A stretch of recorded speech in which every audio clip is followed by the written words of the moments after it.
Good evening, everyone, and welcome to CollegeCoD 26. You're joined by Mark G and our fellow caster Zep. Zep, it is going to be a fantastic game. Two top teams here in the southeast east of the Appalachian region, right? This is going to be either an absolute blowout or it is going to be the closest game of 5 maps we're going to see tonight. What do you think? Yeah, I mean, look, really excited to get into it. The Midway Eagles versus Cumberland Phoenix, two fantastic teams to say the least, and the records do show it, and I'm sure we'll get a deeper dive into those as we go into the head-to-heads. But, you know, when it comes to both of these teams, right, it has to be said, 5-1 and 6-0, relatively similar records, but we did see in the game yesterday with two teams being 4-2 going into their game of that, the second game of the evening, I believe it was an absolute blowout, right? So the records don't normally, or don't always matter here, but I mean, when you're looking at near flawless record versus complete flawless record of Cumberland Phoenix, I mean, man, neither one of these teams have wanted to drop the ball as of yet. One hasn't at all. Are we going to see Cumberland Phoenix lose a map here? I mean, there's a chance, right? The Midway side look quite decent in terms of their overall record, but I think it all comes down to the maps and modes that they have picked for this set of series, because I think this is where it all comes down to it, right? Looking at the map set that we have for this evening, first 3 maps, we're going to see a Scar Hardpoint, Colossus Search and Destroy, and a Scar Overload. If we go the distance, so another Colossus from Hardpoint and a Den Search and Destroy. And looking at these, right, a good set of maps here. I do like Scar. It is very varied for both these Hardpoint and Overload in a Colossus Search and Destroy. It's starting to become more a regular pick in the Search and Destroy scene of things, side of things. So I think it could be a very interesting map set for sure. Absolutely. I mean, it has been interesting to see the sort of evolution of the maps that are being picked by teams, right? I harken back to the start of Black Ops 7. I feel like I was seeing Scar over and over again across those first 3 that were always selected. A little bit of a switch up coming through, mainly because I think players are starting to get ready for that point in the year where they want a little bit of a refresh of the competitive map pool. I know it's something that's often talked about around this time of year, right after Major 2. What are we going to see changed? Are we going to see maps rotated in? If so, what could be rotated out? It's always up for debate, but I like to see the variety coming through. As much as I like Scar, I like the variety of other maps. The one that we aren't seeing here, which is interesting, the bans from Cumberland Phoenix making sure to get rid of Exposure, a map that they mustn't be liking at the moment, and that's kind of a sentiment I'm starting to see shared amongst more players and teams as the year goes on. But those debates can be had all day long. In terms of what we have ahead of us, a Scar Hardpoint, again, I think it's one of those maps where you are punished if you're not warm going into it. The ARs are going to be dominating those lanes. The transition rotational points are huge. You want to be making sure you're siphoning well between P2s and P3s, trying to get those P4 spawns. If you can maneuver around the map with overall AR dominance across either top green or top blue, then your opposition is going to have no chance of getting through. Yeah, exactly that. It's all come down to checking on the series stats so far of what these two teams have dealt with when it comes to these maps. So looking at it, you can see Midway Eagles, they've played Scar Hardpoint quite regularly and won every single one of them, 4 of them out of their 6 games that they have played a Scar Hardpoint involvement. It just shows that that's the clear reason they have picked that Scar Hardpoint for sure. And when anything else there that stands out really to you, because they're pretty neck and neck across the board for most of them, other than the fact that Colossus isn't really a pick for Midway Eagles. I'm looking at that Scar Overload. The fact both of them are 2-0, I think that's going to be a real tipping point, right, for the Midway Eagles. They look at it as they look at the series as this: they have to take map number 1. Map 2 could be up in the air for them, given the fact that the Phoenix have not been beaten on it yet. But granted, they haven't played much of it either. Really is up in the air when it comes to the Scar Overload, and then beyond that, it's slightly more in the favor of the Phoenix side. However, we're kind of picking through minute stuff at this point, right? Both of these sides have been really good at the maps that they have played. Again, barely a map dropped. And as we go into this first one, are we going to see the Phoenix finally drop a map in the CCL season, or are we going to see them continue that flawless streak? Two top tier teams getting ready to get it underway right here and now. Yeah, Scar is going to start us off, and Phoenix, like you say, is flawless already. Continuing that streak duty, it has to start here. Map number 1 against the Midway Eagles. Both teams wanting to get off to a flying start, because this could pick who's going to be the team to stand out on top of their region. Both teams at that stage where it doesn't matter where they finish here at this point now, top spot is what they're looking for. Absolutely, and as we get into this one to begin with, we are seeing the Midway Eagles getting some of that initial time. Again, nice wave of kills there coming through to try and get towards that initial time. Pretty back and forth as we are on board as well with the Eagles as they're trying to get themselves set up and rotated through. But the Phoenix at the moment really doing a good job of just locking it down the point and keeping it held. And also I'm liking the positions that they're holding through that mid to get ready for P2. The spawn's angling more that way. And so far racking up that time, 20 seconds already. Terrific P1.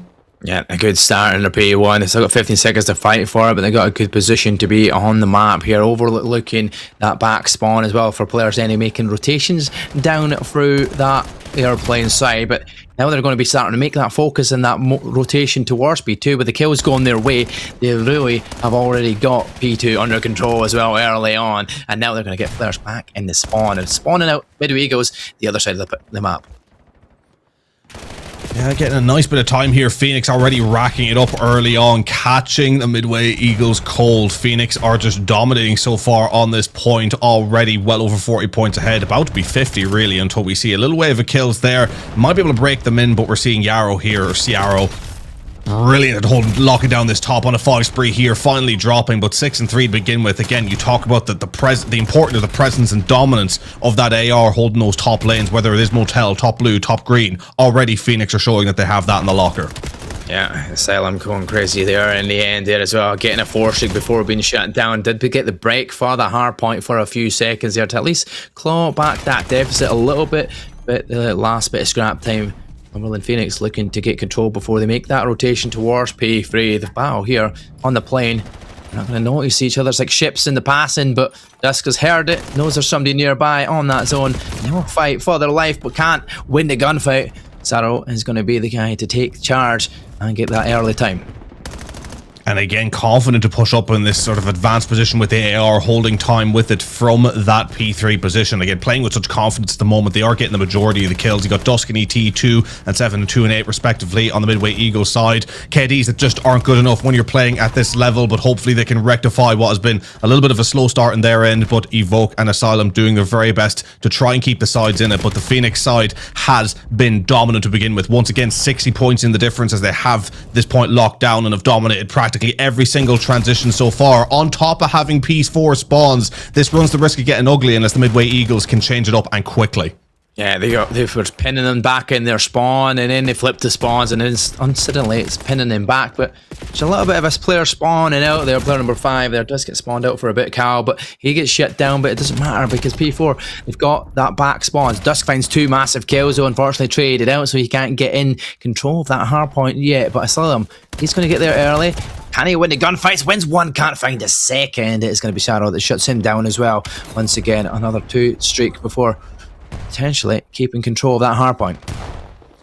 And we're just consistently seeing 3-1s here, I feel like, on the kills. Even when the Midway Eagles have an opportunity to get in, they just get shut down so quickly that they can make virtually no time of it. They are making life difficult for just fleeting moments, but those moments are very, very fleeting. But in saying that, they have managed to get spawns for the first time around. Can they make the most of it here? They absolutely need to, but I will also be looking at how they transition off this point onto the next. We are seeing Evoke trying to move out towards P2, getting round the side, helping to pick up the kill, I believe.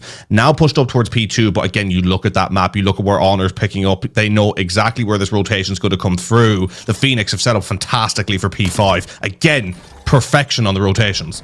Yeah, they're early, they're set up, they've got control of 3 different lanes there, and the new player spawning in, he's going to be getting set up as well. Cal surely in top blue to try and look out through churches, but Asylum, he's been the player to keep an eye on. He's on a 7 streak just now as well. He's got that Hellstorm and he's got a chance to try and break the way through.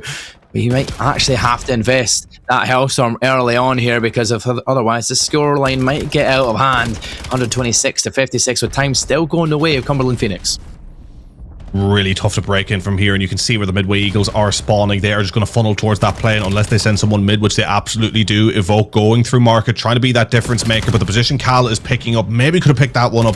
A bit unfortunate though, but then as you see, the trades instantly there. They always get their ones Midway, but Phoenix are always there to play the trades and make sure to shut down any threat once it presents itself, as they've gotten a mostly clean hold on this P5, rotating back to P1. Going to be delighted with the first set of rotations. 58 to 141 going back to P1. The Midway Eagles, they are struggling in this map.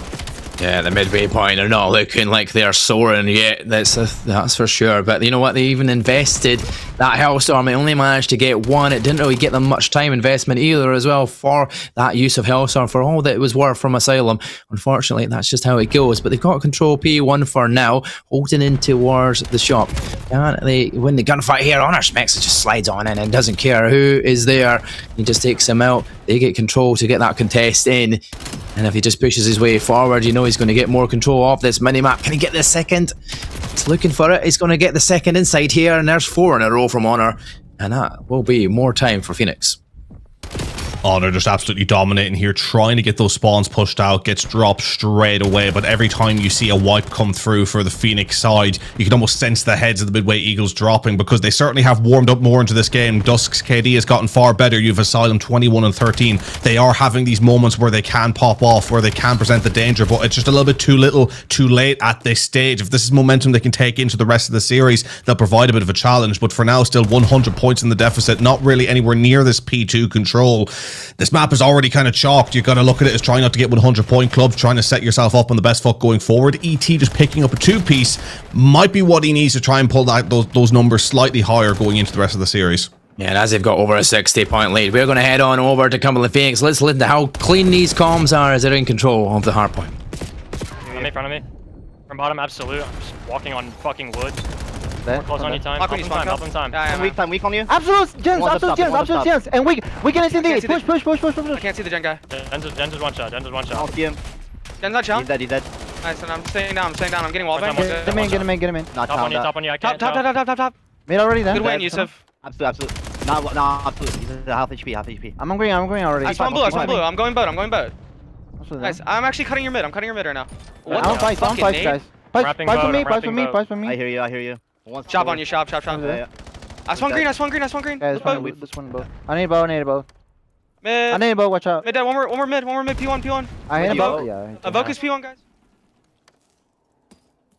Yeah, well, Phoenix, they're in control. They don't even sound flustered at all. A solid hold there. They've got control of P3 here as well. The plane seeming to work out for them. But Asylum and AT, they can find a couple, but unfortunately AT is shut down by Drac, and Cal will find Asylum, and then Cal will find a second. More time going the way of Phoenix. They can still actually close it out here on P3 in a 100-point club. That Midway Eagles side. Yeah, it's looking like that's a possibility here. Draken as well, by the way. 25 and 12 on a 6 spree, helping to, doesn't make it a 7, but putting some more bullets in. But 2 minutes 12 on the points as well, picking up these kills from the hill. It has been a dominant performance from Draken, even more dominant for the Phoenix as they take this map 250 to 72 in some fashion. As you said, the comms were locked. They weren't worried, but they were making sure that they were keeping on point to get this dominant victory. Yeah, an absolute landslide. Some people would say a DoorDash attempt here straight away. 250 to, what was it, 72 in the end. A fantastic start to map number 1 here, Scar. We're going to see another Scar as well for that overload. So this is definitely showing a good standing of how this map is going to flow for them. This was a map that was looking good for Midway Eagles statistically before today. So now with a game like this, it's very much not looking on their side now with a 250 to 72. They weren't once at all in this hard point really. It slowly started getting away from P3 onwards. It was just doubling that lead. Yeah, absolutely. Funnily enough, it seems to be as the Midway Eagles seem to get a little bit more comfortable in the actual kills department in the map, that disparity just got wider and wider on the hard point. They were trying to play a bit tight to the hard point, playing the scrap to keep themselves in it. It wasn't quite working. They weren't fighting a way through, so they went a little bit more gung-ho, tried to slay out, tried to play the kills to get some clean time. It just didn't happen for them. You see that P4 to P5 only picking up 2 points, and you know, from there you just saw Phoenix just begin to really grow into this one. They were able to expose the Midway Eagles on transition. They were able to lock down more clean time, getting more consistent 4 downs, and ultimately making light work of this map. And as you say, this was a map that the Midway Eagles were looking confident in coming into this series. So now looking at the rest of this series, it is starting to look damning early for Midway Eagles unless they can change something up. Yeah, there's a few things to kind of note as well from that game. There is every single player on that Cumberland Phoenix, they all tend to go positive all the way through, and plenty of time. Draken being the absolute hellkit in overalls. And one thing you've got to also look at there on the Midway Eagles side, ET struggled a bit. It was more than double negative for pretty much that whole time. I think he went 8 and 26 in the end. I mean, when you're not racking up kills, you're not helping your teammates really, you're pretty much just running around and giving free kills and maybe even losing certain control of spawns or potential early rotations, giving them away. It's not the way that you want to kind of play as a 4 in a duo. You need to kind of start to communicate a little better to kind of help each other along the way, because Asylum had to try and do a lot of the work himself. Yeah, ultimately, it's just stats you can't be having, right? ET 8 and 26, the greatest respect, triple negative. It's not going to be good enough against a team like the Cumberland Phoenix, who, you know, they're always going to come and show off the way that they did, right? So you've got to be able to have at least all 4 firing to the best of their ability to stand a chance. And look, could be plenty of time to pull it back in this series. Scar Hardpoint, I know the woes of it. I certainly can't play this map very well. You just got to take the positives from it, I think. And Dusk and Asylum doing quite well in the KDs, especially Asylum 26 and 20, proving he can hang with the big boys here at the moment in the slaying department. But it's the consistency of the Cumberland Phoenix on the overall. I mean, over 20 kills across the board, positive KDs, all there with the assists as well, 9, 13, 7 and 11. I mean, they're just always there for each other constantly. And then actual objective kills coming through for Draken as well, nearly half of his kills being objective kills. That is the reason why he's 2 minutes 18 on the point. Being able to get those ones directly from the hill was counting towards so much time. Yeah, exactly. Nobody can really take him off the hill if you're getting onto the hill and getting taken out before he even gets a chance to even react. Unfortunately, it's not the start that the Eagles have been looking for. They're going to have to try and bounce back in this search and destroy. We're going to be heading to that map of Colossus. Could change things up. Maybe the run of play might be slightly different. Maybe they're not up to these respawning modes yet against a strong side like Cumberland Phoenix, but maybe they can bounce back in a slow, melodical. Maybe if they can keep it all together and work together individually, they can actually pull something off here against this Cumberland Phoenix side. Considering Colossus has been quite a good map for them in this current series so far, in the current overall stuff. Their 6 matches they've played, a lot of them going their way. I do worry for the Midway Eagles on this map, though. I can't lie. You know, I'd normally say search and destroy. It's one of those modes where anything can truly happen, right? But you look at the way Cumberland Phoenix are slaying out, the way they always have each other's backs. I mentioned it on that map 1, right? You saw always when a player went down, the trades were always there. You always had someone picking up the angle that was lost, timing it perfectly to pick up that trade. And Colossus search and destroy is so direct. You know, when you're attacking a side, you just got to bomb it down that single lane, and then defending it, you know that's what you got to deal with. But if you're not feeling confident on the gunshots, and you're going to get overwhelmed very, very quickly. So there's not much variety you can bring into a Colossus search and destroy, and at the moment I think that lack of variety is going to suit the Phoenix side to perfection. They're just going to run down the Midway Eagles, and it's going to be up to them to try and play those defensive trades. 100%, and I feel like in the defensive side of this thing, you get so much map control as well from the A and B bomb side, just at where it's positioned. It's defensive favored indeed. So if you can't find an attacking position, if you're Midway Eagles, I'm pretty sure Cumberland Phoenix solid in the defense for this get-go, and you're going to have to try and stop them so far. But Cumberland Phoenix, they've got the first blood. Get traded back, but it is going to be Draken again, find an ET, and it's all down to Asylum. He's got the scope out as well. That's going to be a disadvantage straight away as well.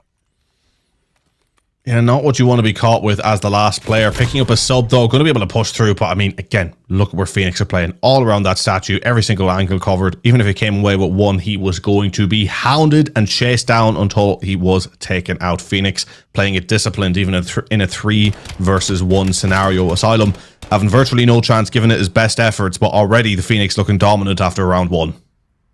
Yeah, definitely dominant straight off as well. 3 kills for Honor. Continuing how he ended that hard point. We'll look to do the same again. This time, Cumberland Phoenix on the defense. So what we'd expect to see an op out here. Somebody bringing out the sniper to see if they can get some good old shots with that boomstick. Honor, though, he is very, very, very quick to get up there. A great nade for kick us off, though. We'll get that first blood on towards Evoke. And all of a sudden, if you're Midway Eagles, you'll be like, right, that is going to peg us back a few secs.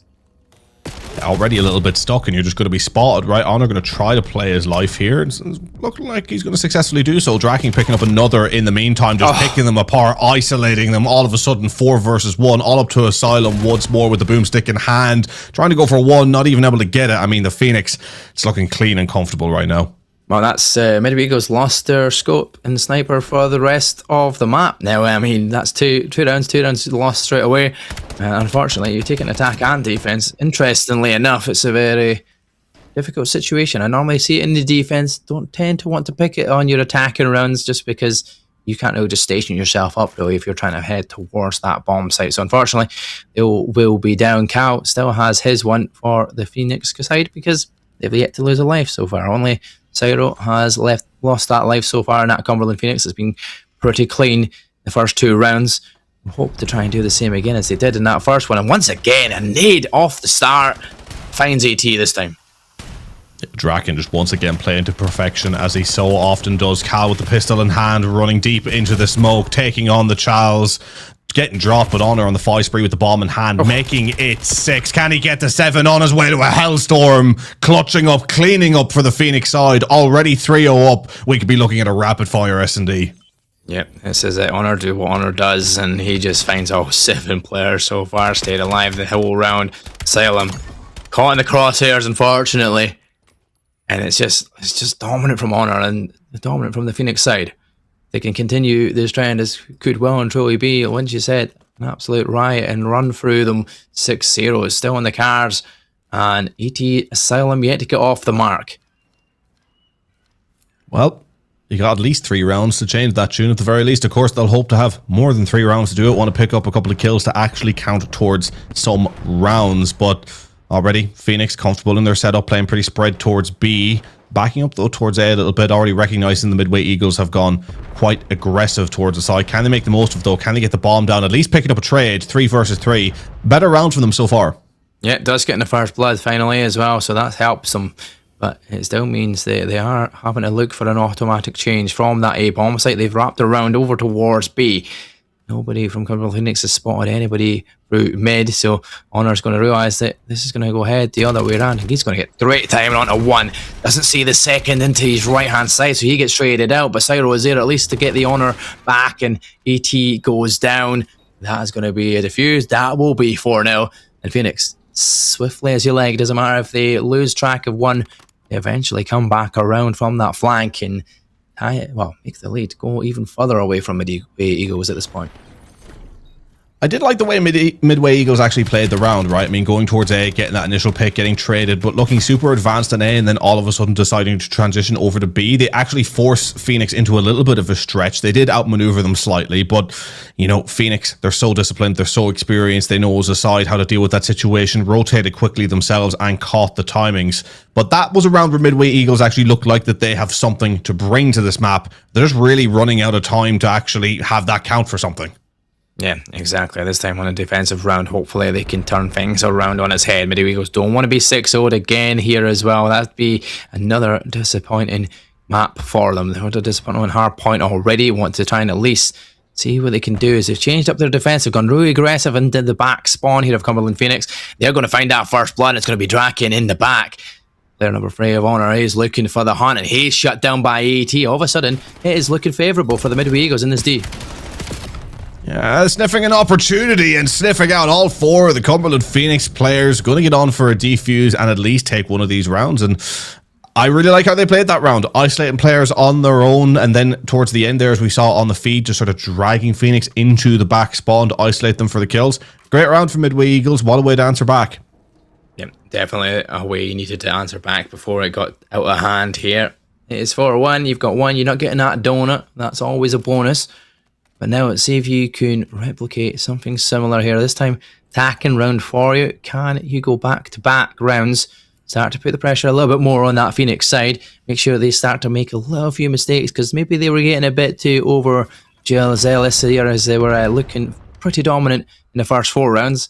Now, they'll have to start for second guessing where are the plays coming from the Midway Eagles, because there's no early blood with that Draken nade this time. It is still super hard, though, to take this bomb anywhere on offense, right? And even now, going for the adjust over to B. Look how quickly Phoenix will adjust if they do make that push. But again, great first blood, taking out Cal, who has been a player who's actually struggled on this Phoenix side. Surprisingly, it's a shocker to see anyone struggle on their side. But Cal not picking up a kill as of yet. Now in a 2 versus 4, Honor and Cyro, all that is left, but 10 kills between them. I mean, that is just more than, actually not more, but it's very close to all 4 that are still up. So if there's any 2 that can do it, it'll be these guys, but they're going to have to play a bit of a retake. Yeah, I'm gonna have to look at this here now as B is there. The player's gonna chow it. It's very aggressive, and Cyro will win it. Midway Eagles will win the round again. It is back-to-back rounds. They must have just fell one after the other in quick succession there for Midway Eagles to take the round. A fantastic back-to-back rounds, and Dusk's definitely starting to turn up here in this Colossus Search and Destroy, and they just need the rest of the players around them now to start building off of them. Maybe a little bit of lapse in concentration for the Phoenix at this moment in time. I mean, who knows? But the Midway Eagles have certainly stepped things up. Dusk on a 7 and then everyone else at 2 apiece. And Dusk on that 4 spree. I mean, look, at this stage being still 4-2 down, you want to start building towards something. If he can build towards a little Hellstorm for late game, that could be a saving grace for Midway Eagles. You got to make sure you keep picking up those kills and winning these rounds. And another first blood going their way, but this time it's traded out. Yeah, instant trade from Draken here, and Cal. He's gone through mid, but Draken will find Asylum as well, and he's got the scope. But Cal tries to get the quick scope. Fortunately, it does not connect. Has to pull the pistol. Dusk will get his 5th, and all of a sudden, Dusk gets traded out, so won't build towards that Hellstorm, but it's a 1v2. Midway Eagles looking like a Volk is all on the line here, and their bomb has been wrapped all the way around their own spawn, so it's going to be what Cumberland Phoenix look to wrap it towards being catch. Midway Eagles off guard as a Volk might get caught timing. And it is exactly that. This misses him in the passing through mid map. Do you check A? Do you check B?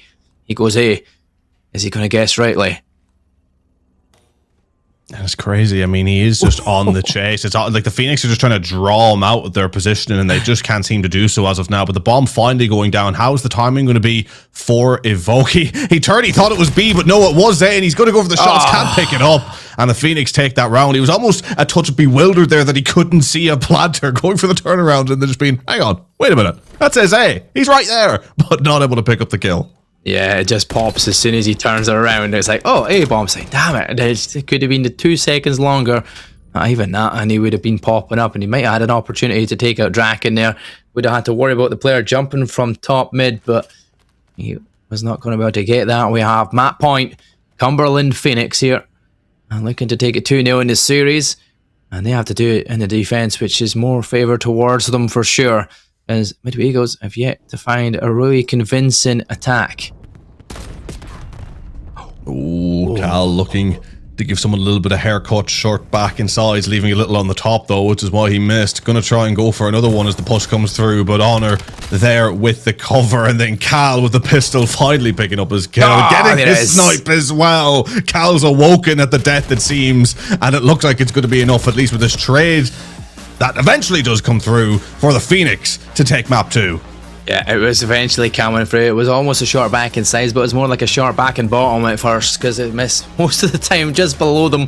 But Draken, he goes and finishes off the final kill there. He goes 10 and 3 on Cumberland Phoenix. Although it wasn't a complete 6-0, it was looking like it could have been, but at least Midway Eagles managed to find a couple of rounds there. But unfortunately, too hard to deal with a Cumberland Phoenix side who have been getting so many first bloods in the early stages. It started to put them on the back foot very early on.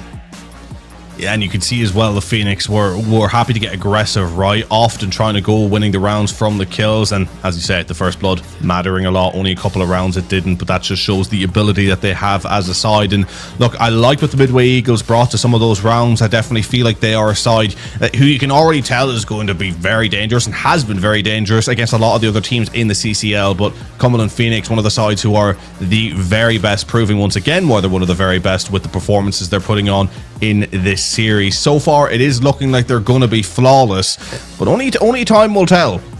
Yep, the Scar Overload we know is already 2-2 each, or 2-0 each, sorry, in their stats across that game mode and map. But so far, the way that Cumberland Phoenix have been playing the series as it stands, they're very convincing winners in both the hardpoint and that search and destroy. You can't really write a different script here, as it seems. Is Cumberland Phoenix looking to just take the series in quick fashion, not drop a map, and keep their flawless streak going? You heard it in here as well. You hear the boys at the end here, how crisp and clinical they've been in their comms, how clever they've been playing the map as well, and not, when they were getting aggressive, not over aggressive to the stage where they're actually getting themselves left in a 1v0, like when actually getting cut down and leaving it open for the rest of their team. They're there for the trades every single time.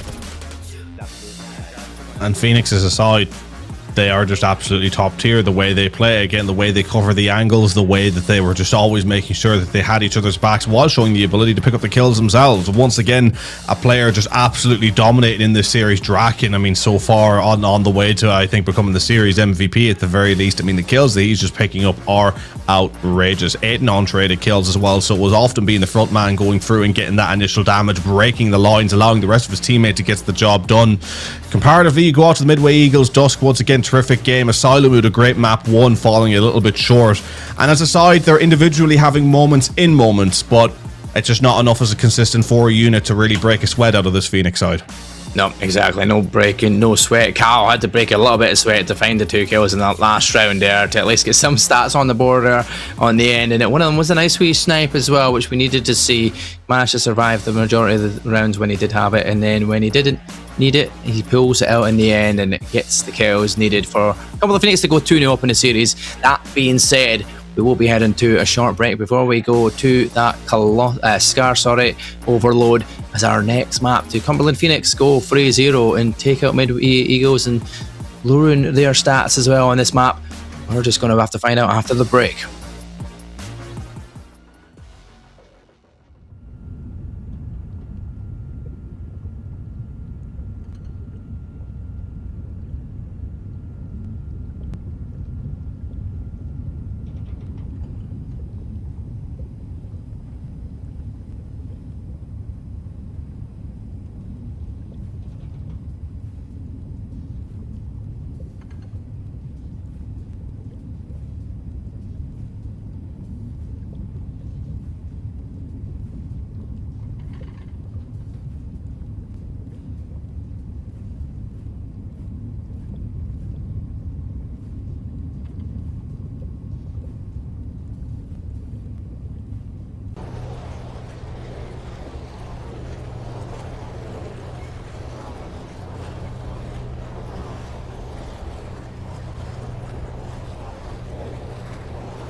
Hello, my name is Michael Wiggler. I go to Conestoga College, and I'm currently studying a business program. I'm in my last semester. I've been playing Call of Duty as long as I can remember, honestly. My first one I can really remember playing was Black Ops 1 with my dad specifically. He was kind of the one who got me interested in it in the first place when I was, I'd say 11 or 12. And then as I got older in the teens, we'd always play it around Christmas time, just kind of play all the retro CODs. It kind of was my stepping stone into competitive Call of Duty. I would say the first time I realized I had, you know, a little bit of talent is when I was playing AW, Advanced Warfare. I had a little group I would be playing kind of game battles, UMGs with when they were still around, and we did pretty well. We were usually on the top of those ladders, so that was kind of the first inkling to me that I thought I might be able to do something competitively.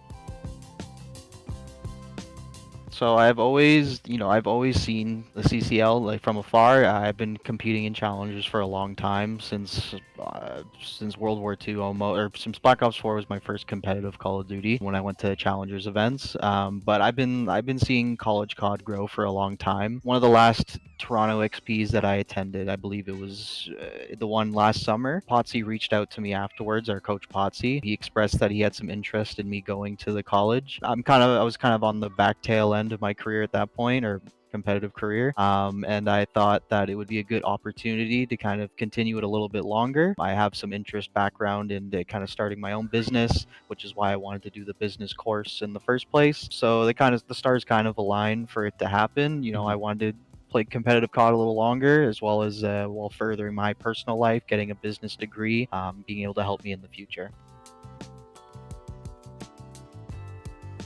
Honestly, one of the main things I'd say is just make sure it's right for you. You know, I've seen a lot of scenarios where kind of someone's has a general interest about college, but once they get started, they kind of that interest starts to fade away, and they kind of, you know, some people end up wasting their own time with it. So one thing I would say, just be sure about what you're doing. You know, I know life's never certain, but do some research into what you want to do. Like I said, the stars aligned for me. I went to college in the past for a different degree. Didn't exactly work out, kind of life changes, but the stars aligned for me to go to CollegeCoD.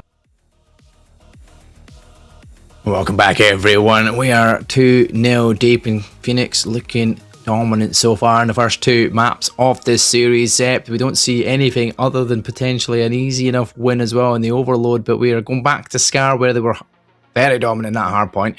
Do you see a comeback here from Midway Eagles? Because this is where it has to start.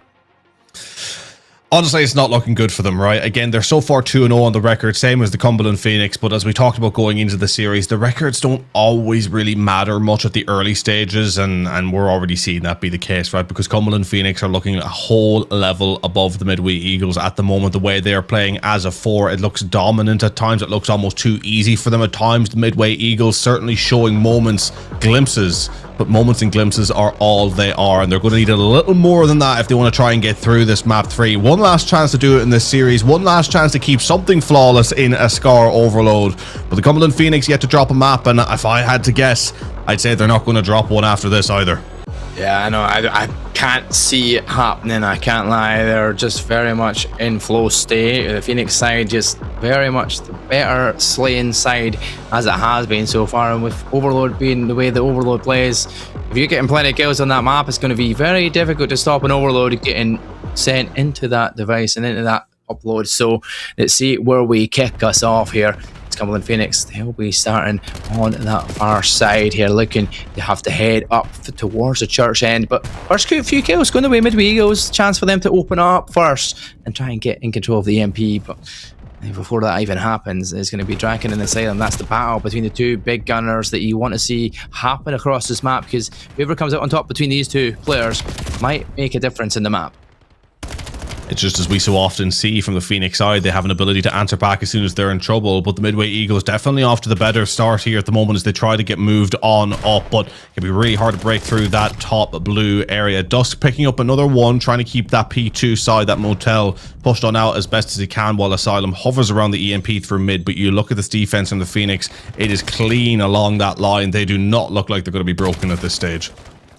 There we go, 5 spray for Dusk, looking to build to make it 6, looking for that Hellstorm. Can they get any more control? They've got only one player to worry about, Dusk here in the middle, and that'll be easy enough for Cumberland Phoenix to try and get control of the spawns, because so many players from Midway Eagles are coming off that respawn, and if they can pin them back here, that is where Draken, if he goes big here, a couple of kills, 3 kills, dead feed, that's going to be one player in the wraparound. He's actually got the kill to stop Honor with that EMP. But look how far pushed up they are. The left side's opened. Here we go. It's going to be the first one done here on B. Honor opens it up. Cal's on a 4 streak as well. They're going to pin them back, and there's a chance to go round to plane and relay this one as well through mid.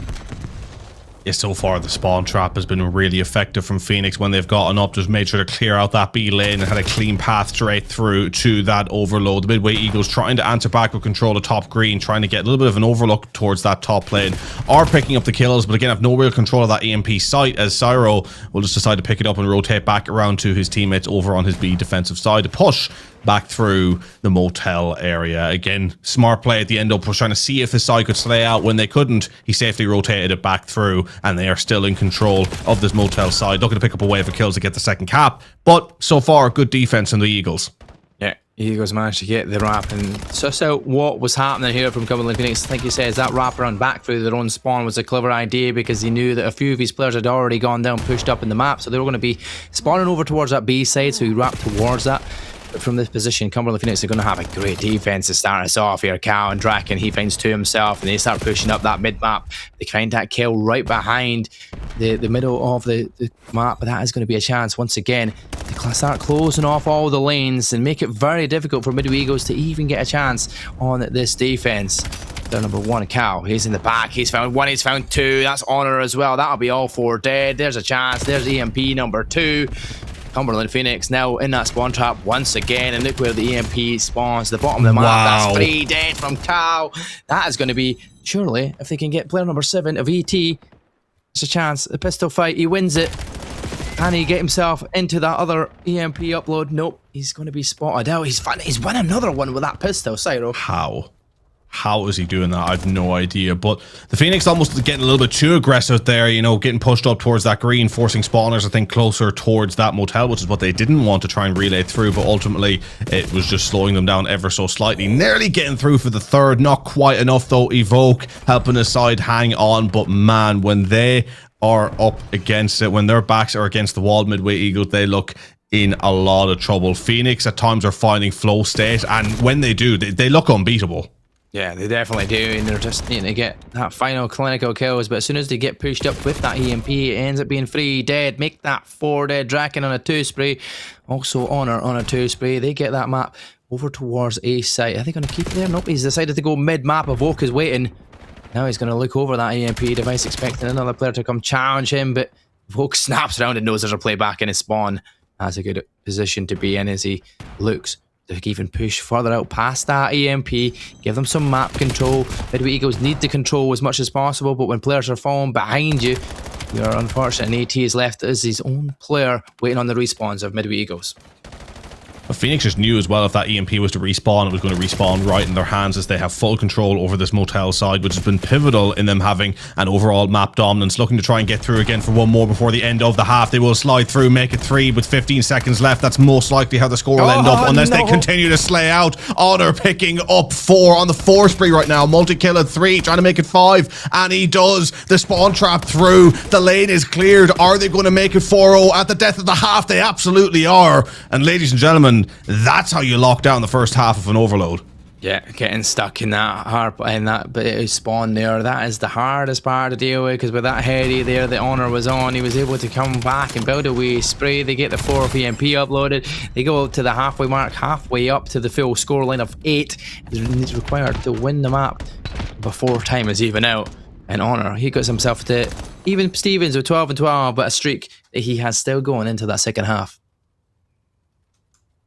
Then it's hard to be perfect against this Phoenix side, because even if you are, what good will it do you when they can slay out like this? Honor still on that 6 spree, looking to make it 7. Surely will around the back with the pistol in hand. He is on fire, on his way to a Hellstorm. Oh, what's he going to do? He does. He wins that gunfight, and he's going to get the EMP. The Hellstorm surely is earned at this point in time, but 5-0 up. You just did that all yourself, finding the kills needed to make their way through. Unbelievable from Honor. 16 and 13. You said that Midway Eagles have got a lot of time where they went 3 dead in the V. The problem is most of it's been on a defense where they're in the middle of the map, and it doesn't help being there because the respawn is coming so quickly from Cumberland Phoenix that they managed to push back and find 3 or 4 dead themselves, and that's exactly what's just happened right there again. Honor once again back on a 2 streak as they start to push straight through that EMP. Cyro finding 2 big ones. Asylum that gets 1. But unfortunately, Cyro is not being stopped, pushing through the spawn now, looking for that 6 EMP upload. He's going to shower the defense, but there you go. That is 6, and Phoenix looking to do this before time is out. And it is looking like now it is only a matter of time before the Phoenix are going to be able to pick up this victory and take the series 3-0. This has been clean. This has been clinical. It has been precise. 19, 17, 18, and 18 across the board. They are all picking up the numbers, picking up the kills, getting those overloads through as well. 2, 2, and 2. They are just taking turns and absolutely dominating on this map. And they look like a scary, scary side. Yep, exactly that. A very scary side to deal with. I'd hate to be coming up against this Cumberland Phoenix side yet to drop a map, and so good in every single map and game mode that they have played so far. Very dominant performance. Still a chance though here. ET looking to wrap his way in and get one, but he's cut at the 5-yard line. Will the EMP go in? No, it won't. Defense holding strong. Cyro finding a couple of kills there to stop it in its tracks as they look to wrap around towards the B side. Going through Motel. If they get a few kills here, that could be the 7th EMP. Only one player to deal with. He's to the left of shop. The player's going to get shot in the back. Fortunately, the respawns are quick. As EMP is going to be wrapped over towards A. Nobody's going to be home. It is going to be 7. It is going to be 1 away from that time. And we've still got 2.5 minutes left on the clock.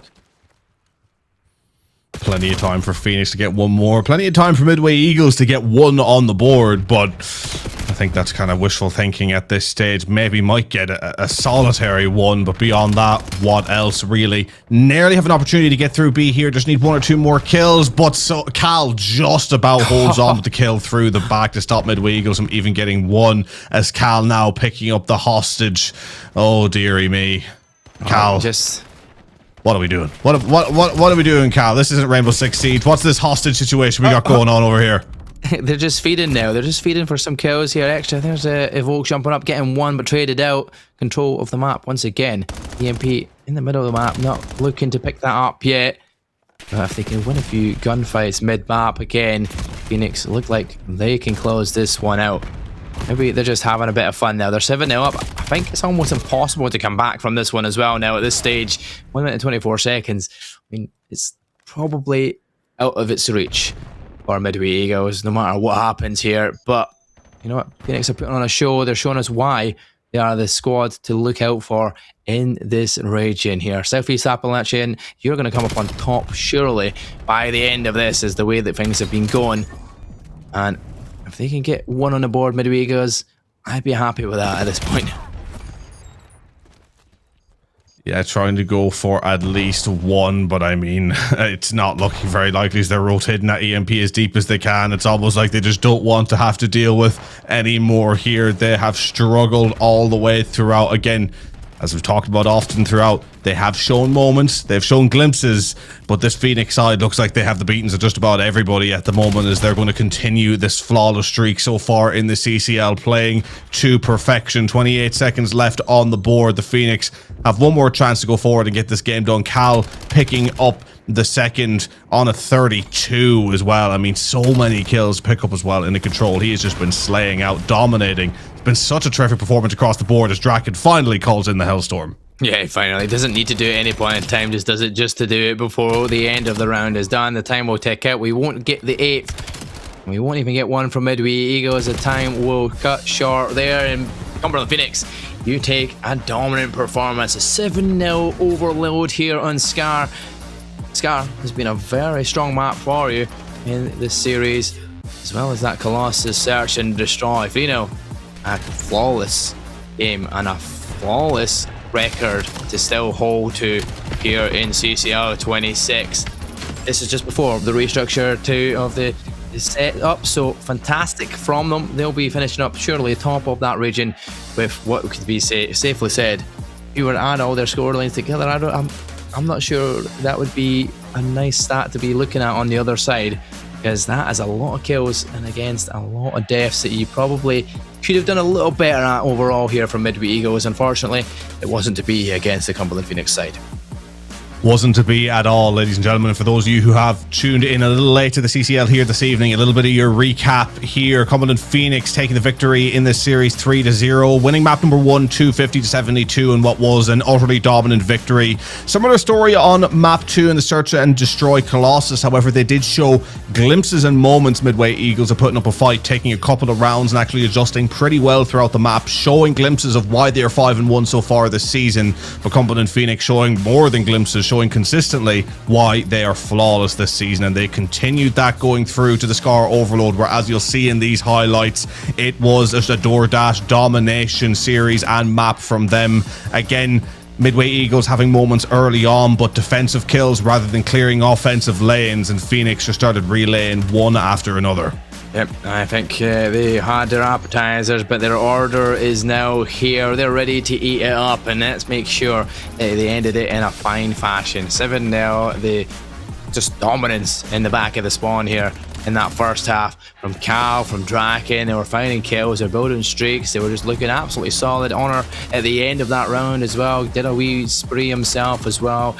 It was just too clean, and they're just absolutely snapping. Like, they just could find every single kill where it was necessary. Yes, Midway Eagles found kills, they found 4 free dead at times. It was just in the wrong times, in the wrong moments, that they couldn't get control of an EMP or even push it up that map. Fortunately, with the respawns that Phoenix came back into it, they just found a quick free dead themselves, and Midway Eagles were shut down before they even got things started, unfortunately. But yeah, what an overall series for Cumberland Phoenix. I mean, it was flawless, it was clean, and it was the way it needed to be done, just to show off the level that they play at. Yeah, the Phoenix showing why they are flawless so far in the CCL season, continuing that flawless streak with an utterly dominant victory against the Midway Eagles. And you know what the scary thing about the Cumberland Phoenix side is that, look, I pointed out Draken a number of times of being the top player, the player who maybe I thought could get that EMP, or that EMP, well, he did pick up the EMP plenty of times in the Overload, but the MVP of the series. But I mean, take your pick of the bunch from the Cumberland Phoenix. I mean, my God, they just all had individual moments of brilliance throughout. And, you know, players who started slow and other moments, players who you wouldn't have tipped for that MVP spot, all of a sudden just turning up at massive numbers in that Overload, just all proving they have what it takes and they have it in the locker. And that's the beautiful combination that you want for a perfect COD team, is the ability to work together as a team, to complement each other so well, on top of having the ability as an individual to provide those individual moments of brilliance. All of the above, the box is checked for Cumberland Phoenix, and we're delighted with their performance so far in the CCL season. For the Midway Eagles, they take another loss to now go 5-2. Not a nice result to be on the other end of, especially as a team who probably up until this moment felt really dominant, but you still got to tip your hat to them for where they've gotten themselves up until now in this season, and are still going to do a lot of damage going forward. Yeah, I definitely tip my hats to that. I could never compete against them either, to be fair. That was just absolutely phenomenal from every single one across the board there for Cumberland Phoenix. Draken especially was just showing up on the respawns. He was an absolute demon on that map, very difficult to deal with. And you know what? That's a fair play to them. 7-0, they'll go. We'll be heading to a short break. You'll be back joined again. No, but this time Zep will be joined by Verdict. So have a good one going into game number 2 of the evening, Zep. It's been an absolute pleasure. I'll see you again another time soon.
Hey guys, my name is Lucho. I've been in Mar Hills now for 2 years, and I'm in the MBA program, Business Administration. So I was a little kid, and I got my PS3. My father started playing all these campaign games. That's when I first got contact, but when I first started playing was when I got the PS4 and I got BO3. Getting really cracked in the pub games, getting dark matter, you know, grinding zombies. That's about it. When I started playing World War II, I was pretty much a rookie, right? I wasn't really known the scene. I was just playing with the homies. The thing is, in World War II, I'm pretty sure just Brazil, right? Not Latin. Brazil had some CWL spot for everything. So like Brazil was taking it very seriously. You all started growing, you know. And then at some point in 2019, all the league was South America. It was every South American country, but mainly was Argentina, Brazil, Chile, and then started all growing until Vanguard that hit the Latin Challengers. I would say they found us. Our team was very dominant in the Vanguard year, and Max Wood, that probably everyone will know, he contacted me about telling me about all these, what CollegeCoD was, basically. I was already planning on going to study outside my country, not in the US, but in Europe. So it was like a 2-for-1 opportunity, right? Like he found me in the perfect scenario. And then, of course, I told my teammates. And that time was DJ, Evade, and Aaron, right? Aaron's here with me. Then when DJ and Evade said no, started contacting every top player in LATAM. That's when we found Zuner. Also Trakes, but Trakes was a longer process. Testmates was the first team, like the first team of 4 we had, right? In UNE. Yeah, I would say it's all credit to Max Wood. He found us. So Trade is not only my COD homie. He started there, but he lives 10 minutes from me in Argentina. Like we hang out a lot. So he's like a friend. He was my teammate. I met them through COD, but he's my friend at this point. Not only me, I would say everyone in LATAM that played against him, he could tell you like Trakes was going pro if he tried to. So that's why we tried so hard. You don't understand how much it took for us to convince Jamie to bring Nico here, because we were telling him Nico's gonna go pro, he's gonna go somewhere else, blah blah blah. He's gonna go to St. Clair, Fisher, and he did it really quick, right? Like 6 months here, not even like a full year competing in any challengers, and he's already pro. That made us all very happy. It motivated us a little bit too, because last year none of us competed but him, and we didn't have a great year. I would say like we could have done way better. We still placed the same as we were expected to, I would say, in CCL, but like we weren't close to the top teams. You know, the other years we were really close to them. So when you go to school, it's sometimes hard to balance your time. Like the guys that are winning in challengers, it's not just because they're just better or they shoot straighter. Those guys put the hours in. For you to be able to compete at the top level, you need to invest a lot of time. So that will require you to administer your time very wisely, because you only have 16 hours, 18 hours of your body working, right? So you need to invest a lot of time, of course, on your personal stuff, yourself, and school, and then a lot of time in the game. Like optimize your time in everything. Okay, people that doesn't know, we started the first year, me, Zuner, Aaron, and Desmace. Maxwell recruited us to go to UNA. The people that follow CCL in MW2 knows all the drama with the school. So of course we looked to transfer after the first year. Basically, Marcel's was our Southeast finals. We were the Southeast champions. We beat Marcel's in the finals, and I'm pretty sure they had 2 players leave just that semester. They knew us because they played against us, and they had players leaving. We were trying to leave. It was like all just matched. Jamie just contacted me, and then it all happened. At the beginning, I feel like we felt like they didn't recognize us as much. Of course, I'm not expecting as good as the main sports, if that would make sense, because it does, right? Even though the school is Division 2 and we are the only Division 1 team, right? It wasn't that they were prioritizing them, it was like they just didn't care about us at the beginning. So we started talking about it with Jamie. Jamie kind of felt a little bit the same. But from the very first semester, like it went all evolving. We started getting better benefits, being treated differently.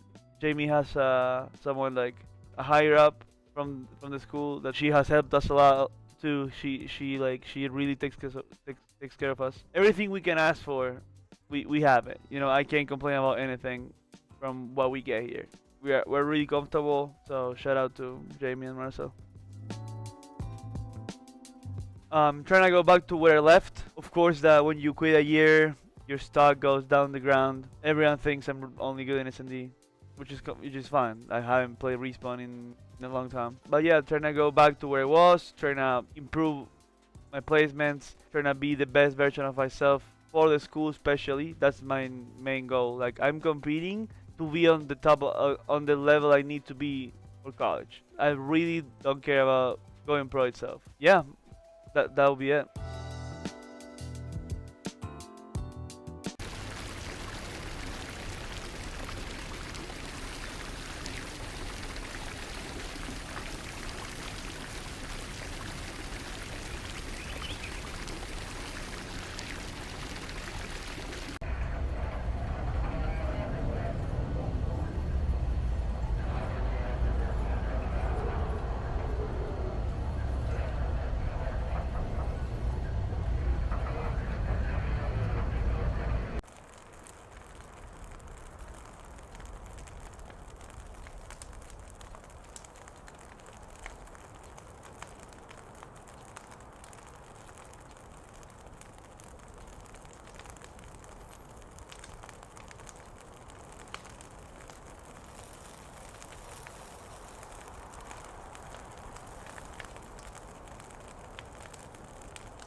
Hi, my name's Chris Rodell. I go by CWADS. I go to St. Clair College, and I'm studying business and esports administrative.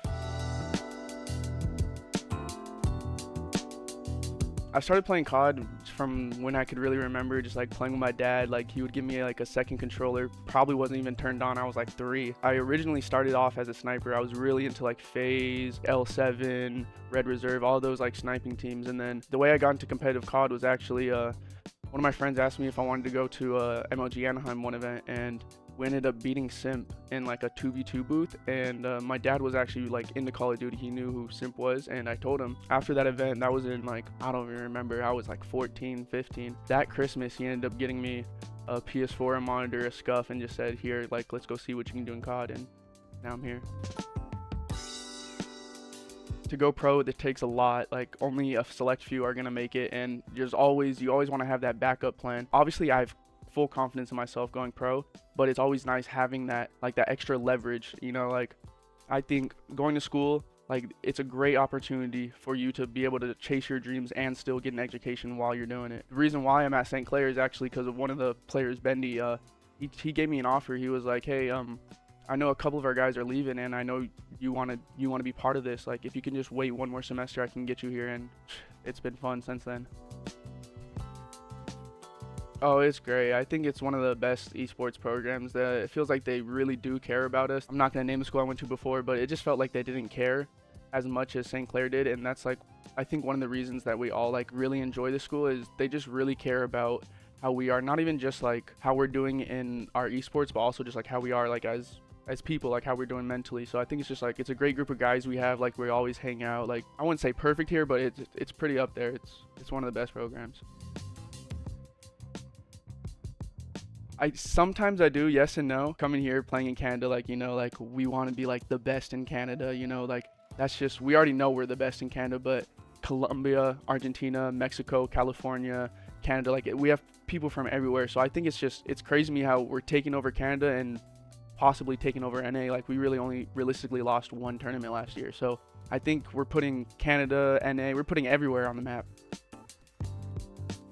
Yeah, so with COD, I definitely think it's one of the harder games to balance, just the way the scrim schedule works, and it actually works out. I take my classes in the morning, so I still have all that scrim time. If you can find the balance, like if you want it, you'll be able to find that balance. That's what I tell everyone. Like everyone thinks it's really hard to balance, but if you really want this, you'll find that balance. The advice I would give is always, like, school should always be one of like the number 1 or 2 priority. You never want to, like, they're giving you this opportunity, like at least in my case, I'm in a different country. Like that is just insane to me. I'm in a different country to play Call of Duty and get an education. The advice I would give is like take the opportunities that you're given. Like CCL is one of the biggest opportunities for you to still chase your dream and also get an education. Like it's almost like a no-brainer. Yeah, so I think a lot of people are kind of like nervous, or like, I don't know, they get a weird perception on esports, but we're just like any other sport. Like we still get the same opportunities, the same everything as any traditional sport would. It's just back to what I was saying. It's more of just like, if you want it, you'll make it happen. Like no matter what other people say, like if it's your dream, like nobody should stop that dream. Yeah, it was really fun. Like having the guys here, it honestly felt like we were like almost like pros. Like you're thinking like we were here to be like to play COD. Like we were all basically in the same room all day. We were boot camping almost. That's what people kept saying. It was just, it was awesome. It was really fun. Everyone at the school says like our team has like the best like team dynamic. Like we're always hanging out. So I don't know, just us coming together to win like a whole bunch of college stuff, and then also take our talents into like the challenger scene and kind of be like one of the first teams to have like pretty good placements as like a college team. It was nice. It was like we were all like really hyped. Like it was good for us. So we do watch like VOD together. That's like one thing. I know you said outside, but we like going like to the movies a lot. Like we'll always have dinner together. Like all of us like to cook. Just really hanging out. Just like if it's just your friends, like it's not even like these guys aren't just like my competitors now. Like they're not just my teammates. Like these I'm gonna have these friends for life for sure. Initially, the first thing we said when we lost the CCL finals last year, or we didn't make it to finals, whatever it was a bad day to be bad at COD. Like we knew we were the best team there in the venue. It's COD at the end of the day, so it was just a really bad day to be bad at COD. So I think it's more of, last year was that was the most like we've all won in our careers. So I think we know what it takes to win now. We know like the steps and like what it takes to actually achieve to win. So I think this year is gonna be insane. Hey, my name is John Exotic Bruno. I go to Wichita State University, and I'm currently studying business administration.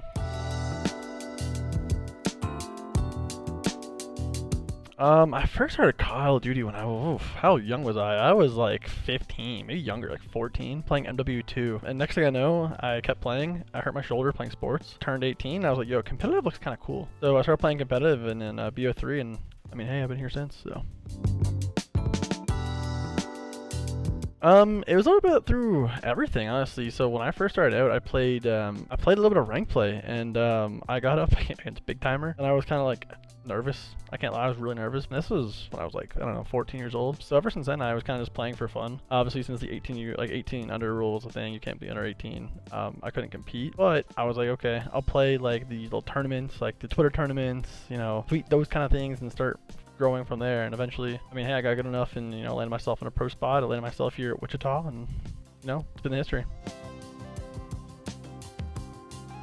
It was different, I can't lie. I mean, initially, when I went to school, I was still competing, but I think in terms of all my workload of school, homework, work, everything became like just a little too much. So I kind of took a step back from COD and just started focusing on my education, started focusing on like CollegeCoD League, like that kind of stuff, just with the Wichita State. And you know, that's all really gone. It's been a lot easier for me. It's been a lot nicer. It's a lot less work to do. I really just focus on my schoolwork now, play COD, you know, play some CollegeCoD, have fun with my team, and you know, I enjoy it. I love it. It was different, because I mean, I'm from Ontario, so we have something called OSAP, which was like the student stuff that I'm supposed to be filling out, but I'm also going to school in Wichita, so it kind of made it to where it was kind of confusing initially. I needed some help from some of my directors there at Wichita. I needed some help from people at, you know, my OSAP stuff that helped me out with it. But the transition wasn't the worst. I mean, I don't really visit the school very often because, you know, I am an online student. The transition was okay. I didn't have really many issues. It was just kind of figuring out all my paperwork, my FAFSA stuff, my OSAP stuff, and like I said, it wasn't too bad. Well, I mean, you gotta think, it's very, like I said earlier, it's really time consuming. Obviously, if you compete competitively, you want to have some kind of end goal, right? And a lot of people, that end goal is to play in CDL, and that's obviously what everyone wants to do. It's not as simple as just, you know, snapping my fingers and you're the league. You know, it's gonna take a long time. You have to work your way up. You have to, you know, actually learn the game. You have to get better. You have to have a lot of connections. You have to know, like, understand people, find good teammates. It's a lot to go. So, I mean, for me at least, the CCL is a really good entry point into a tier below CDL, if you could say so. So it's a really good entry to where you can, you know, meet some new friends, meet some new people, some new friends. CCL is actually really important for, I mean, Call of Duty in general. But it really is a big foundation of, you know, just Call of Duty, the entire challenger scene, the entire scene itself. I think CCL should be a lot more looked at than it is, and you know, I love it. I think CCL is doing a fantastic job. So.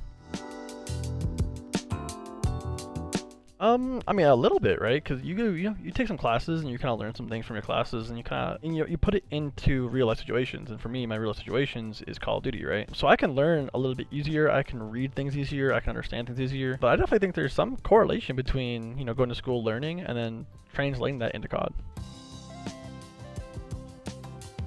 I mean, for me, you know, I've always been a player that enjoys LANs. I mean, I think everyone can really talk for that, right? Everyone enjoys the LAN environment, the LAN gameplay. And I know CollegeCoD, they do have like the end of the year LAN league, the playoff LAN league, or the playoff LAN, which is always a good time. It's always fun. Really, besides that, I mean, I feel the CCL's done a really good job, especially since when I've joined. They've definitely changed things up, and I think every year is progressing better. It's always a fun time. It's always a good time, and you know, no one can really complain about that. Well, for me, it's just how friendly they've been. I mean, you know, a lot of people, and just in jobs in general, they're always like, oh yeah, we have a family environment. Wichita is literally a definition of a family environment. I feel like no matter what happens, I can talk to them about anything and they'll always be there to help me. If I'm ever struggling in a class, or if I'm ever struggling with my own personal things, any single person on that team and every single person in the program will be there to help me if I need it. And to me, like, that's just one of the biggest things, right? I feel like I have a family here, and I feel like I can trust everyone, and I appreciate and love everyone here. So yeah, shout out to those guys. Love them. Well, I mean, I come from obviously like the CWL era, so I might have, I guess one could say, ego. But I think the players I'm playing with, they've definitely grown from their own, you know, when we first started playing together, which maybe about a year and a half ago. And I've seen them individually progress as players, as friends, as people. And that's something that I enjoy seeing, right? I enjoy seeing the people I'm around progressing through life and just progressing as a person. And in terms of COD, I mean, hey, they got a lot better. I think I'm not the only one who talks about stuff. I'm not the only one who gives input for our team. But I think that the input that we have given to each other has helped everyone, including myself. I mean, I got my passion back. I enjoy competing again. I mean, really thanks to my team.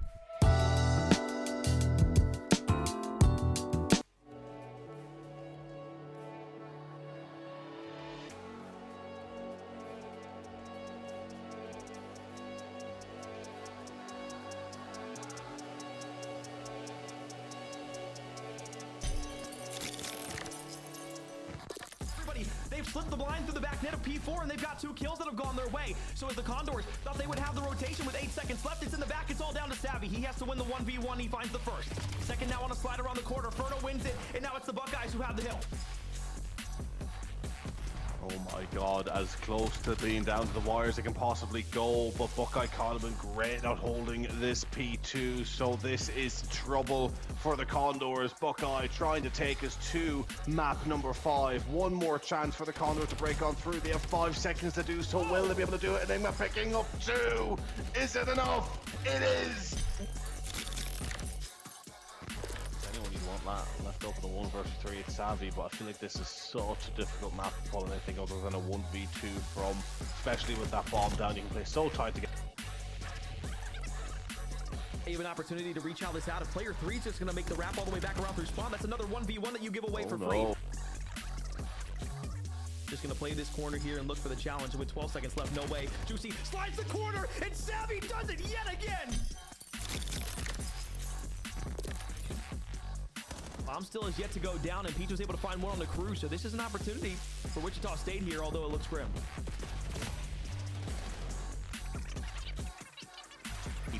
That bomb being down.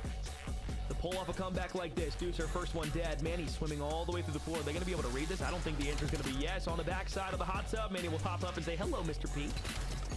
Go top of the box. About can't get the kill. Agonizingly close. And the first blow going for Prada, trying not to get traded out himself. Peach eventually picking up 1. The run through going through the timing going to be immaculate. Peach the last alive once again. And Oklahoma has blood, just shows they have it all unlocked from here. 4 versus 3, make it 4 versus 2. Dear God, they found the rhythm. Oh, straight sprint up top. Deucer gets nuked off the map. Kaiser, although he's 7-5, he's last alive in a 1v3, and he doesn't. Kaiser is frantically trying to search for something, a pick, anything to give him a chance. The clock's run down, his time has run out, and Oklahoma go 2-0 up in this series. Just more or less, it feels like they're just trying to not concede rather than attack, which is a very scary mindset to play with, if you get what I mean. Yeah, sure. Rutgers trying to move forward here. Rookie, tip of the spear, doing well. Rookie! But I think we've already seen so far in this series that they don't really have that manpower to go direct 4-on-4. They need to think outside of the box, and they need to start playing the... Yeah, there we go back to mid-map once again for control. Jake going to get a capture here as well. Unfortunately, he's just going to try and walk you about, trying to embarrass your teammates. There's one. Second one's going to challenge a Bloodshot. Surely, no. Why are you challenging him? He's going to know he's there. He's looking for the 4 in the back. He finds it. My name is Caden Lee. I'm from Lexington, South Carolina, just down the road from Newberry. I'm Kate Beasley on the Call of Duty team, and I'm an accounting major here at Newberry College. I mean, I played CODs before, but it wasn't my main game. Like, I played other stuff. I didn't really get into Call of Duty until I actually got here at Newberry. They were holding tryouts, and actually, Buki, my now teammate, said, all right, we played a game anyways, might as well come try out just because we played Warzone. We came and tried out together. I ended up making the varsity team. I actually didn't know what a hardpoint was till December of MW2, probably why it's my favorite game, but they're relatively new compared to people like Nico who've been in it for 9 years. Coming from just walking on, like, I didn't know anyone, so like I didn't know who was good and who was bad, so I didn't really respect anyone per se. I just was confident in myself. So my teammates actually played challengers at the time, so I just grinded rank every day. I knew what I was good at, knew what I was bad at. At the time I would just sit the hill. There was one map I went 7-3 in my first year and had 2 minutes. Ladies and gentlemen, welcome back to the broadcast. Series number 1 was an absolute banger, and hopefully it's going to be even better going forward as we have the Dallas Trailblazers taking on the Texas A&M Maroon side. Going to be absolutely fantastic to see these two teams in action. 1-4-2, 1-3-3, relatively even so far in the season. Who's going to get the upper hand though in the final match here this evening? My name is Zepp, and joined with me is Verdict. Verdict, how are we doing, my friend? Oh, we're doing great, man. I was actually getting prepped for this upcoming matchup that we had going on, and I did not anticipate that last series that we just saw to me blink and it being done. So I guess this you know, how it is some of these days. Obviously, it was a quick 3-0. You blink and it's done. Hopefully this series, on the other hand, will be one that we can enjoy a little bit more, maybe get to that map 4. I don't know. We'll see how it goes. Yeah, look, hopefully we can get there, right? We do love to see an entertaining series, but it also is fun, I can't lie, to see a team really just show off their abilities where they can and absolutely dominate. But let's see how these two teams are faced off against each other in the head-to-head stats here. We're going to take a little look at their performances so far throughout the CCL season. And of course, the Dallas Trailblazers having a little bit of a better record already, kind of, my eyes going to that 6-1 hardpoint record, really solid to begin with. And, you know, given the hardpoint map we're about to go into for map 1, I'd be very excited to see their performance there. But, you know, other than that, it is relatively even across the board. Oh, yeah, absolutely. As a matter of fact, I believe the map that we're heading into this upcoming series is going to be a 1-0 advantage for both teams. So both teams have had 1 rep each on it, both showing victories. Obviously, both teams have mutual opponents that they have faced off against. One of the ones that I was more in particular impressed with was the fact that UNT was able to handle business against, I believe it was Sam Houston. They won a convincing 4-3 exposure overload, as well as taking that series in a 3-0 fashion. Texas A&M lost to them 3-2, almost completely the reverse. However, just weren't able to get the job done. Not able to get the job done, but hopefully for one of these sides, they will be able to get the job done here this evening. Again, 2 sides for the last game of the season. You know, you're kind of in that 4-2, 3-3 region, right? Results can matter a lot in terms of how you may reflect back on your season, right? And as we take a look at the maps and modes, we will get to see what maps these teams are going to be playing in this series. It is Scar, Double Den, and if we need it, an Exposure and a Colossus. And playing on each one of these maps, these teams are going to be like, look, Dallas Trailblazers, they're either ending at the end of this series as 5-2 or 4-3. Those two can read very, very differently in terms of how you evaluate your overall season performance. Oh, you're absolutely right. And, you know, take a look at the fold as you mentioned here. We got a double dose of Den. Love to see that. One of the things I did not anticipate to see coming into this was Exposure. It's one of those ones that we see is a hard veto. One of those, I would say, team play maps, as we were discussing in production. Obviously, it's one of those maps that I haven't seen personally, be my first hand. I'm begging for a game 4 here. So regardless of the outcome, obviously both teams have, you know, set their eyes on having this series be finished as quickly as possible. You mentioned a 5-2 finish for UNT Dallas Trailblazers. I'm sure they're banking on it for Texas A&M Maroon. I'm sure they're hoping for the latter. Absolutely hoping for the latter, and we are going to start loading in here to the map number 1 of this series. In front of us this evening, a Scar Hardpoint, Dallas Trailblazers, Texas A&M Maroon. Again, such an important map to begin on here. Scar Hardpoint, as we talked about leading into the previous series, as it was also a Scar Hardpoint there. I feel like this is a map that you need to start on quite warm, right? I mean, there's so much lane dominance that's pivotal to the victories, whether you're controlling top blue, top green, or top motel. You need your ARs to be able to watch over those lanes, make sure to keep alive and constantly be a nuisance, a threat, and an active presence within the point of interest. So you can't afford to be a little bit slow. You can't be afford to caught sleeping on the rotations. You got to get to those key positions, and more importantly than that, you got to hold those key positions. You got to hold those angles proper. Absolutely. We are going to double back in, as we did have a little bit of an issue with connecting to this one. Nonetheless, both these teams set to square off here momentarily. Should be able to jump back into it off the rip. Now, as we're taking a look at, you said you got to start hot off the rip. Obviously, the last series, it was, I mean, it didn't even get a chance to boil. It was a quick 3-0. That's Scar. Overload was over before it even started. What was that? 7-0 stat line. What was the hard point like? Yeah, well, the hard point that we saw in that first series, I believe it was a 250-73. It was an absolute whitewash, right? Because I also do think, you know, we saw all of the above, what we mentioned as we thought we were loading into that map 1 there, right? You saw the kills coming through on the rotations. You saw the actual dominance on the point. But on a Scar hardpoint, you really see a team outperform the other when you start seeing them rotate between the points and still being able to successfully pick up time, right? Because usually if you struggle on P2 as a side who's kind of a bit down and out until that point, you should be able to reset on P3. At the very least, be able to flip those spawns, reset towards a P4. If you can't, then at least if they're vying so hard for P4, you're spawning out towards P5. That should be where you're comfortable to at least pick up the initial 10 to 15. That didn't happen. We saw constant kills in the rotations, constantly flipping out the spawns at the right moment, constantly letting the opposition have a modicum of scrap, but in reality it was nothing compared to the clean 40s, 50s, or even 60s we were seeing then held going towards the next point, right? It was rotational excellence, combined with an ability to be able to just lock down the hill and deal with those incoming waves, and with those rotations as well. What makes, again, the Scar Hardpoint can be such a turmoil of a map in terms of how it can get away from you, is that you can funnel those spawns so well. I mean, when you've got complete control of P5 and you know that your opposition is simply spawning at that back plane towards the P4 side, you can just funnel kills unless they do something different. But in doing something different, they have to either go through mid, which can be watch through top green, or go all the way around, which is going to cost you at least 20 seconds, and that's time you can't be affording to give up. So the map is incredibly punishing if you can't control those rotations. Yeah, I was taking a look at my notes too. I'm looking at both of these teams, both the refs they have on this map already in this split. 250 to 124 and 250 to 136 respectively. So similar stat lines. Obviously, they know the keys to success there.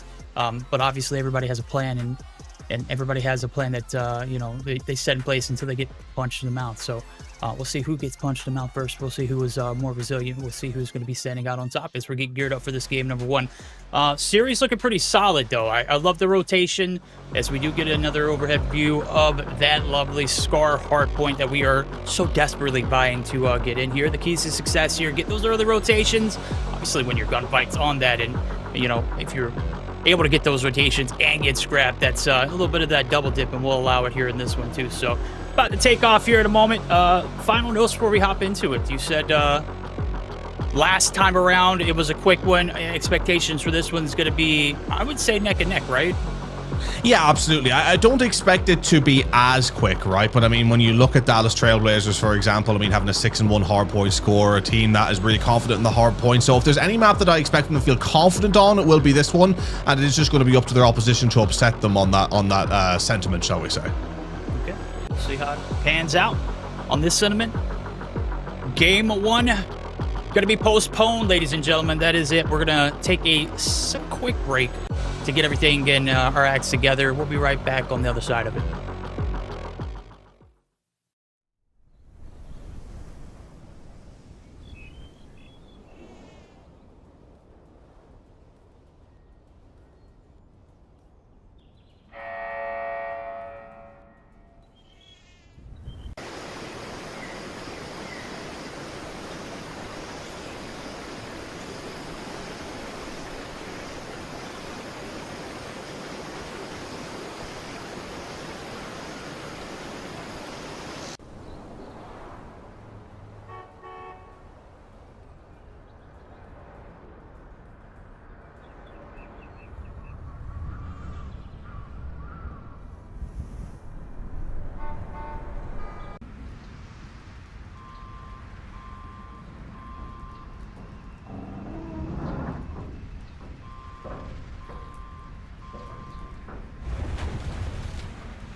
Well, folks, finally making it back here. Game number 1 getting underway after a couple of short technical difficulties. Now the only difficulty we're going to have is trying to predict which one of these teams will come away with map number 1. As we see Texas get on the initial time, quickly taken out by the Dallas Trailblazers, though, as they look to lock down this P1 and get some early dominance on initial time. Again, hardpoint being the mode that they should feel the best at. Will Texas be able to deal with that pressure? So far, dealing with it well. Mikkel picking up a nice 2, making it 3. Here we go. Good chance to recover right there for the boys in red. A&M Maroon looking to holster this P1 site. Obviously, getting a little bit of focus towards that P2 site. Schlep already trying to get that rotation, getting some free shots on 2. as that is 3 in the feed, as we got a combo of both teams getting shots. Chalk going to get taken down on the mix, and with about 5 seconds left to go, the motion towards that P2 objective is 100% in full effect. Yeah, very even on that P1 on the overall, but as you say, Texas getting that rotation through, but a very even rotation as well. A split perfect 2-2. Reaper's probably going to get some unfortunate timing here, but he's going to be able to pick up the kill. Now the collapse is going to be on through this hill, coming round the back. That is a great break from the Dallas Trailblazers, picking up a couple of vital kills to allow the collapse to come through from either side, pick up that time, and force Texas to spawn out the one lane that they can lock down. But Sad picking up a nice 2 to try and get the push through, and both of these teams so far reveling the offensive opportunities, as we're seeing numerous breaks already. Oh yeah, great team play, great combo, tandem shooting, good assists, good trades, good objective. Right now, split down the middle was that P1. Our last 20 seconds up for grabs. It looks like the Maroon are going to be able to take the advantage. Amenity looking to bulk her down a little bit, doesn't quite want to commit to the rotation.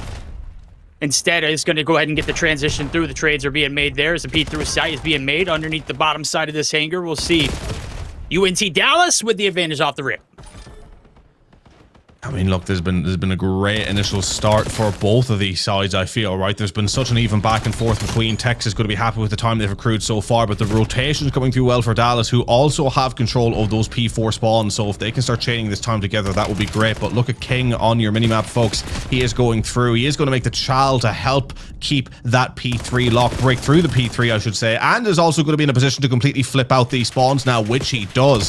Super back and forth between these two sides. One's, as I said, and I'll say it again, just reveling in the aggression, the pair of them, as now we do see Schlep try and rotate around to try and flip the spawns once again, this time unsuccessful, as Texas didn't rotate well for the P3 but broke through well, made that P4 theirs as well. They're showing great moments of answering back to initial difficulties. Yeah, great wrap there from King. Does a great job of playing his life, is super elusive, holds those backside spawns right now. Player number 6 in blue, Reaper, he's going to be the man to watch on towards that backside. It is going to be Amenity who's going to be able to finally take down Schlep, or King rather, in the rotation that was so far hard fought for. Now going to be such a memory in the dust now, as we see big 1v1 gunfight on the outside. Sad trying to get up the top side, going to get shut down, spawns out in Narnia. That's going to be the first 15 uncontested in blue. UNT Dallas Trailblazers looking to make a comeback. The Trailblazers were just very happy to rely on the break, as they so often have already in this series. But you know what? Texas also happy to do that as well, as they are collapsing through. Nearly got through, but then all of a sudden after a 3 down, we see the spawn up players manage to pick up the kills and get a 4 down against Texas, who still have the spawns. But Trailblazers seemingly happy to hold from the front here at the moment. But how long will that last? Overall, once again, we're seeing contested time on this P4. No one really rotating as of yet to P5 until now. Trailblazers are trying to get there, going to try and pick up the kill through mid, which they successfully do, dealing with these transitional kills really well once again, Trailblazers, but the lack of defensive prowess on both of these teams is leading to just such a back and forth. Oh, Reaper trying to get the cutoff done through, is going to get shut down, but the trades are being made. So far the early rotation is going to pay on dividends. Chalked on a route trying to get the top side, is going to get shut down. King going to get gunned down in the open as well. Great perimeter for the side of blue. UNT Dallas might be holding the line steady for the time being, but Sad was able to slip the net. Unfortunate for UNT Dallas, they are going to lose the spawns. I don't know, it's a 50-50 shot for the time being. Right now, time's not being collected by either team. Yeah, Texas are going to have the spawns, and they are going to be able to get more of this time. It is so neck and neck between these two sides right now. 94-98 and counting for Texas, who are going to take the lead here on this P5. But it is going to be a minute lead, to say the least, as Trailblazers most likely now just going to try and get set up for that P1, getting control of the mid-map and the transitions over towards P2 as well, picking up the initial wave of kills. Once again, the transitional kills, mostly painting that feed blue, although King managed to pick up one before getting traded. And I have to say, I think for the overall, Trailblazers have been making the most of the transitions between points, but haven't been able to hold the points. If they were able to hold as much as they transitioned, they would probably be in the lead by quite a fair amount right now, because they managed to break into P4 so quick, transitioned well to P3 and P5, and now P1 as well. I mean, I was about to say, you can think that man Sad is putting on a masterclass right now. 20 and 13 through the first set of hills. Does get the break there onto the objective. Amenity going to toss his body onto the objective for himself. Is going to be able to capitalize on a little bit of time before is instantly traded out. It is chaos and carnage here in this P1 objective. This burnt helicopter being a masterclass hold if you are able to do so. Sad able to take down one, but it's Amenity who's going to be able to get the trade in two. Back and forth we go. Lead still in the hands of the Maroon. Will they be able to capitalize on it now as King's trying to take up as much ground as he can, getting set up for this P2 objective? Well, the Trailblazers currently trailing here at the moment. Let's see how they're handling that pressure as we go to a quick listen-in. Top red, absolute, behind the painting. We're green splits. One more behind me, blue guys. Dead. I'm spawning green still. I'm dead. One's blue. All front now, all front. All front green. Have your mid. I got naded. One right side heading, Mikel. Nice. One more front. Two right side heading. Michael's last one shot on. Top I'm waiting for you. Got their left. Nice, one red. Let's hit this shit quick. Never mind. He's Upstairs. All front on you, all front. Top painting. What's up, done? We're coming mid. Painting. One more Top painting. Shooting the bullet. One dead. Nice, I'm Justin. trying to get out towards new guys. That's 3 down. Hold. Just focus new. Stay here, Aaron. Play a hard kill, Aaron. One. Well, look, it has to be said, the Dallas Trailblazers, they're looking fairly confident in the comms and their ability to pull it back. They are still cool, calm, and collected. But, you know, if they're going to pull it back, they're going to want to start doing it now because we're starting to see that lead go up just a little bit more every single time. Texas seem to be growing in confidence in this one with, as you pointed out earlier, Sad Saya, 29 and 19. I mean, what a terrific KD. If he continues those numbers, that might just about be enough to get them over the line in this map. Yeah, I mean, you can only saddle up and set up for new and sell it out as many times as, we've seen so far. UNC Dallas just not able to do anything with these early rotations. Going to be banking on a break here and maybe getting the graces of good side spawns for this next rotation as things are starting to get a little bit brutal. Swarm's coming through. Mikel going to take down one before he is gunned down and trades there. Sad. Hadn't won a gunfight all night, it seems. 31 and 20 with about a minute on the clock. Just barely underneath it. Oh, my God. Whoa. Ripped him off the heady to go along with it. Will it influence the spawns? Probably not. King not there for the early wrap. Well, there it goes. The full wipe. Schlep, Amenity sent back to the Nether Realms. And, well, you know, what was starting to look bad now is going to be looking even worse. So.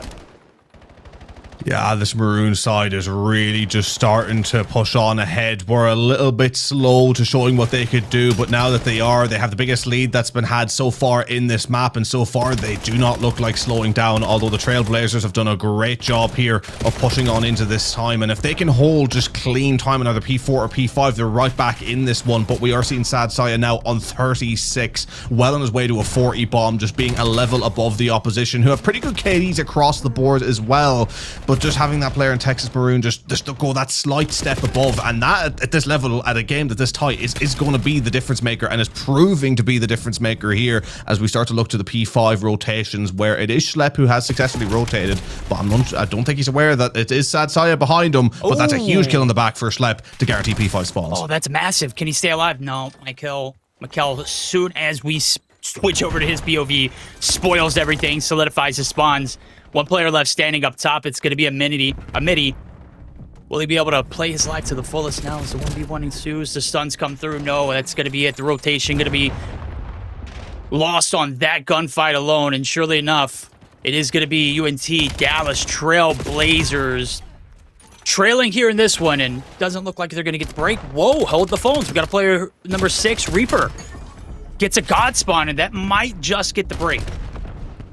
They get the break, but they are going to need to hold all of this. Need to take out King before he gets in on that contest. Successfully doing so. Now, if they can get themselves pushed out to P1, or at the very least just hold the scrap, they definitely do have a chance, but are probably going to need to chain a nice wave of contests on P1 and try and sneak this one on P2 if they are to get anything from this map. So far, doing a great job holding on. Sad Saya now finding himself on a 40 bomb with over 1 minute in Hill as well. Top tier performance from him. Will it be enough at the death, as we see less than 20 points in this one, going back to P1 for the final time here in this map? Who is going to take the victory from here? Sad Saya on the point once again, and but not for long. Trailblazers taking him out quickly, and it's starting to get a little bit tentative between these sides, as they're more so worried about making sure to keep the opposition off the point rather than actually getting on the point themselves. Yeah, it seems to be the case. I mean, if you're, A&M Maroon, you can afford to do so. If you're the Trailblazers, you got to hop this hill. You've got to be able to collapse on this objective. Chalk doing everything he can to play keep away. Trophy's going to be able to save some. Going to be slept from a distance. Amity able to get the trade. Instantly hops the hill. Gets another 2 in the feed. That's massive. As we do see the blue light up in the objective. We'll see if the Trailblazers can hold it for any longer. No, King and Chalk says, hell no. They're going to go ahead and shut down this one. And, well, we're getting saddled up for what could be the last rotation. UNT Trailblazers have to do something here now. Going right down to the wire between these two sides, 226 to 199, nearly as even as it could be, but as has been the case for the back half of this entire hard point, it seems to be the Texas Maroons doing just about enough consistently to keep ahead on that scoreline, and it looks like they're going to continue to do so again, only needing 13 seconds, counting down, 1 or 2 pushes left for the Trailblazers. Can they make anything of it? They do successfully break in here. Now it's just about holding on to it for as long as they can, something they have struggled to do so much throughout the course of this series, often getting the breaks, but then failing to hold it for any more than 10 to 15 seconds at a time. Reaper trying to go huge, picking up the 2. Is he going to need to make it 3 up top? He should have teammates help, but they're doing it, Trailblazers. They're hanging on. Hanging on by a thread. Reaper being everything here for the Dallas Trailblazers. Let's see how much longer they can hold it. 14 seconds left for grabs. They can certainly end it here if you're the Maroon. Unfortunate, though, the timing just not going to go their way. We're going to get settled up for another rotation. Good man, Dan. How good of a man are you? Can you get this rotation? It's all on this one. Make it 2 gunfights as the 1v2 ensues. Schlep now last alive here on this side of the map. Oh, runs at him, but it's not enough. A&M Maroon taking the victory on the rotation. Only needed a handful of points, 250 to 225. Unfortunate timings there for UNT Dallas Trailblazers. And unfortunately for Dallas, it was close, but not close enough. Throughout the course of that map, we constantly seen them get on points. We constantly seen them transition well. We seen them be dangerous, but never for a full 60 on a hill. Whether it was breaking, whether it was holding, they never did enough consistently to reap the rewards of the time. As we take a look here at this graph, just seeing how back and forth it was, how close it was, but one thing that remained pretty consistent was that we seen the Maroons just always that one level above, always keeping themselves a few points ahead. Every time the Trailblazers looked like they were through to maybe catch up, they were taking off the point the last 10-15s, consistently going the way of Texas, and ultimately the Trailblazers weren't able to change that towards the end. They fought hard, but they're going to need to fight harder if they want to take something from this series, especially considering the fact that hardpoint was seemingly their best mode going into this one. I'd be a little worried if I was them. I would be too, especially as I was taking a look at my notes here. Both are 2-1 in S&D on Den Search or Destroy, so expectations for them just as much as it was here in this hardpoint, but as you mentioned it earlier, the record favoring UNT Dallas Trailblazers. Very unfortunate timing, but I thought that P2 rotation being won by Reap at the end just was going to for sure spark a comeback, but I think this starting here early, that King early rotation over to the P3 objective sneaks the back line, and then Sad was just all over the map and couldn't be killed at any given time. Yeah, exactly. Sad was just slaying out, being such a dominant force. And to be honest, I mean, if they didn't have Sad playing the way that he did, they probably weren't going to come away with the win, right? I mean, that little bit extra in the KD department was seemingly the difference maker. And, you know, you pointed out Reaper having that moment towards that P2, towards the end, where you thought that might be enough to get it right to neck and neck to maybe they could sneak it. But that just felt like the case so often in the back half of that map, to where they had constantly gotten through, constantly felt like they had a chance. Initial P4 rotations where you think, yes, now they've got it. And whether it's Sad or whoever it is just getting around, ultimately picking up those kills. And, you know, you even see it on your screen right there toward the end. Good man Dan dropping his life 41 times. Granted, a lot of players died a lot throughout the course of that map, but as we get a deeper look at their statistics here, I mean, 41 deaths. You know, even though getting 32 kills, it's good, but that's a lot of deaths. That's a lot of engagements not going your way. Oh yeah, that is indeed. I mean, if it's not the kills on the objective, it's the kills surrounding the objective. I know King goes 30 and 34, but he started off hot on those early rotations that you mentioned. But Sad Saya, just an absolute messiah in the kill feed. 13 objective kills to go along with that 43 and 31 stat line. An absolute masterclass out of him as well. Men in 34 in the objective. Started strong, finished strong.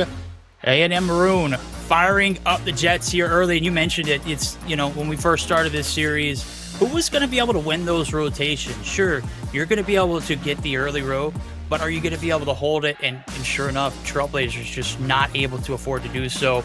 Maybe need to find someone who's going to be able to pick up in that slaying department. That was ultimately the difference maker here in the series. Yeah, the slaying department being the slight difference, but you know, there was moments as well from the Maroon side where, you know, the KDs weren't quite as, you know, brilliant across the board as the 4, right? Because I will point out the Trailblazers, 36, 32, and 37. That's fairly good across the board in terms of the amount of kills you're getting. Whereas I believe it was either King or Chalk, forgive me, I don't quite remember, but early on in the series was lacking just a little bit more in that KD department comparatively to the rest of the side. But ultimately picking up the numbers towards the end just meant that there was enough consistency there. And the reality is that game was so close that a wave of kills was the difference maker, right? If Trailblazers had gotten a clean 4 either in that P2 or in the P3 rotation there, that could have been enough to see them win out on that map. So minute difference makers, but large ones nevertheless, given the context of the map and the series at hand. And I mean, we definitely could see a long series on our hands because these two teams take each other right to the very edge, and I'd be very curious to see if they do so again on a Den S&D. Okay. Den S&D it is, but serve it up on a platter. Game number 2 on this series, 1-0 lead in favor of the Maroon. Will they be able to keep that, or will we see it tied up after this one? On the defense off the rip, we'll see the Trailblazers. Chalk sending it right through middle. Where is Comsat? Chalk might be able to slip the back line. He's able to win the 1 there too and gets away with that. That should be illegal. Yeah, straight up for 1. The trade instantly coming back though from good man Dan, avenging his fallen brethren. But the bomb is going down towards A. They will have time here to work with, but of course the Trailblazers have time to get pushed in, and Amity picking up 1, but instantly traded back. Trade for trades once again now, leaving us in a 2v2.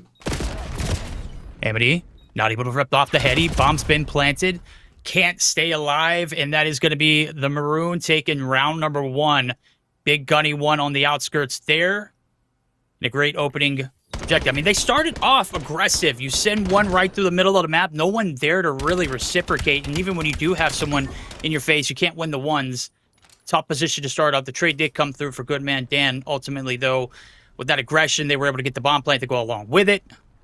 Round goes in favor of Maroon. We'll see if they can continue to spark it up as they are just continuing that where they left off from that last map.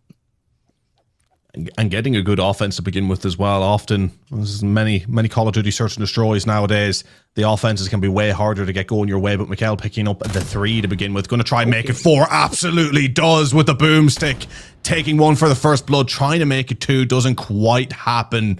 Just kind of itching to pull that trigger again to take another firing into the smoke, but to no avail. The Trailblazers rotating clean out. King going to get really unfortunate timing and not spotting any of this. Or, well, scratch that. He has spotted 1. He's got the info. Got the info. Will he push the player to deal with on the back line? And looking to lead the pack on towards this objective to A. So the quick hit over B site. I see what they allow. Forced on back towards the objective. Bomb's going to be planted. Reaper looking to hold the back lines. Able to put some shots in on 1. Does his best to get away, but is going to be reaped. Schlutt now the last man alive. In a 1v2. Wow. How did Schlepp manage to stay alive there? I do not know, but needs to continue to try and stay alive, pick up the next kill as well. Maybe actually going to go for the push here against Mikkel versus Schlepp for what is already a massive round early on in this search and destroy. Will Schlepp be able to pick it up? He absolutely does, and that is a clutch moment early doors. Oh, we talked about the aggression from the last round.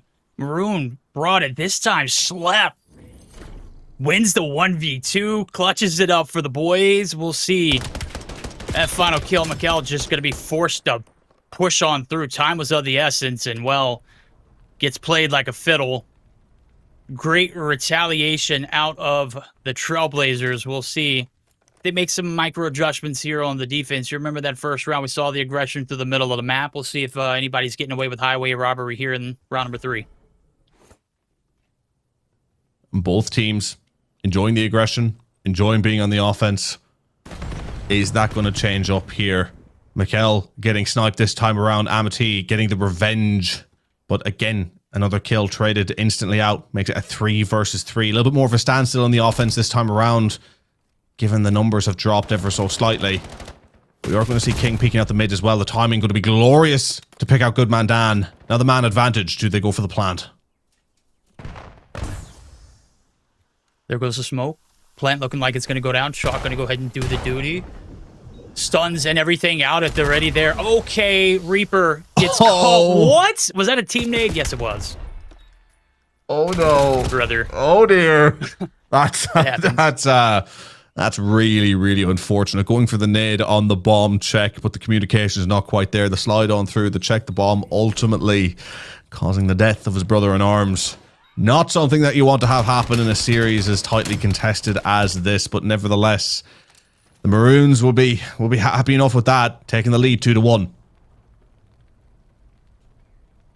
Mistakes are made. We've all been there, Chad. Well, some of us have. Mostly me. At any rate, payoff round. So far, it's been 100% success rate on the attacking side. Will we continue to see that trend? And UNT Dallas Trailblazers able to tie us back up, as we do see last time around they went for a quick hit over towards the B side. The boomstick shut down the push, but ultimately the rotation over to the B side A side rather panned out perfectly. First blood does come through, make it a 2-piece there too, as well as Amity and Reaper are going to be left in a 2v4 to clutch it out. King, you're goddamn right he is. On the 3 spree at the moment, 4 and 2. Great place to be, trying to chain a couple of rounds together. And now all of a sudden a 3v1. Amity Sniper in back spawn, just there for the picking, trying to take one to the grave with him. Ooh. Managing to do so, nearly making it 2.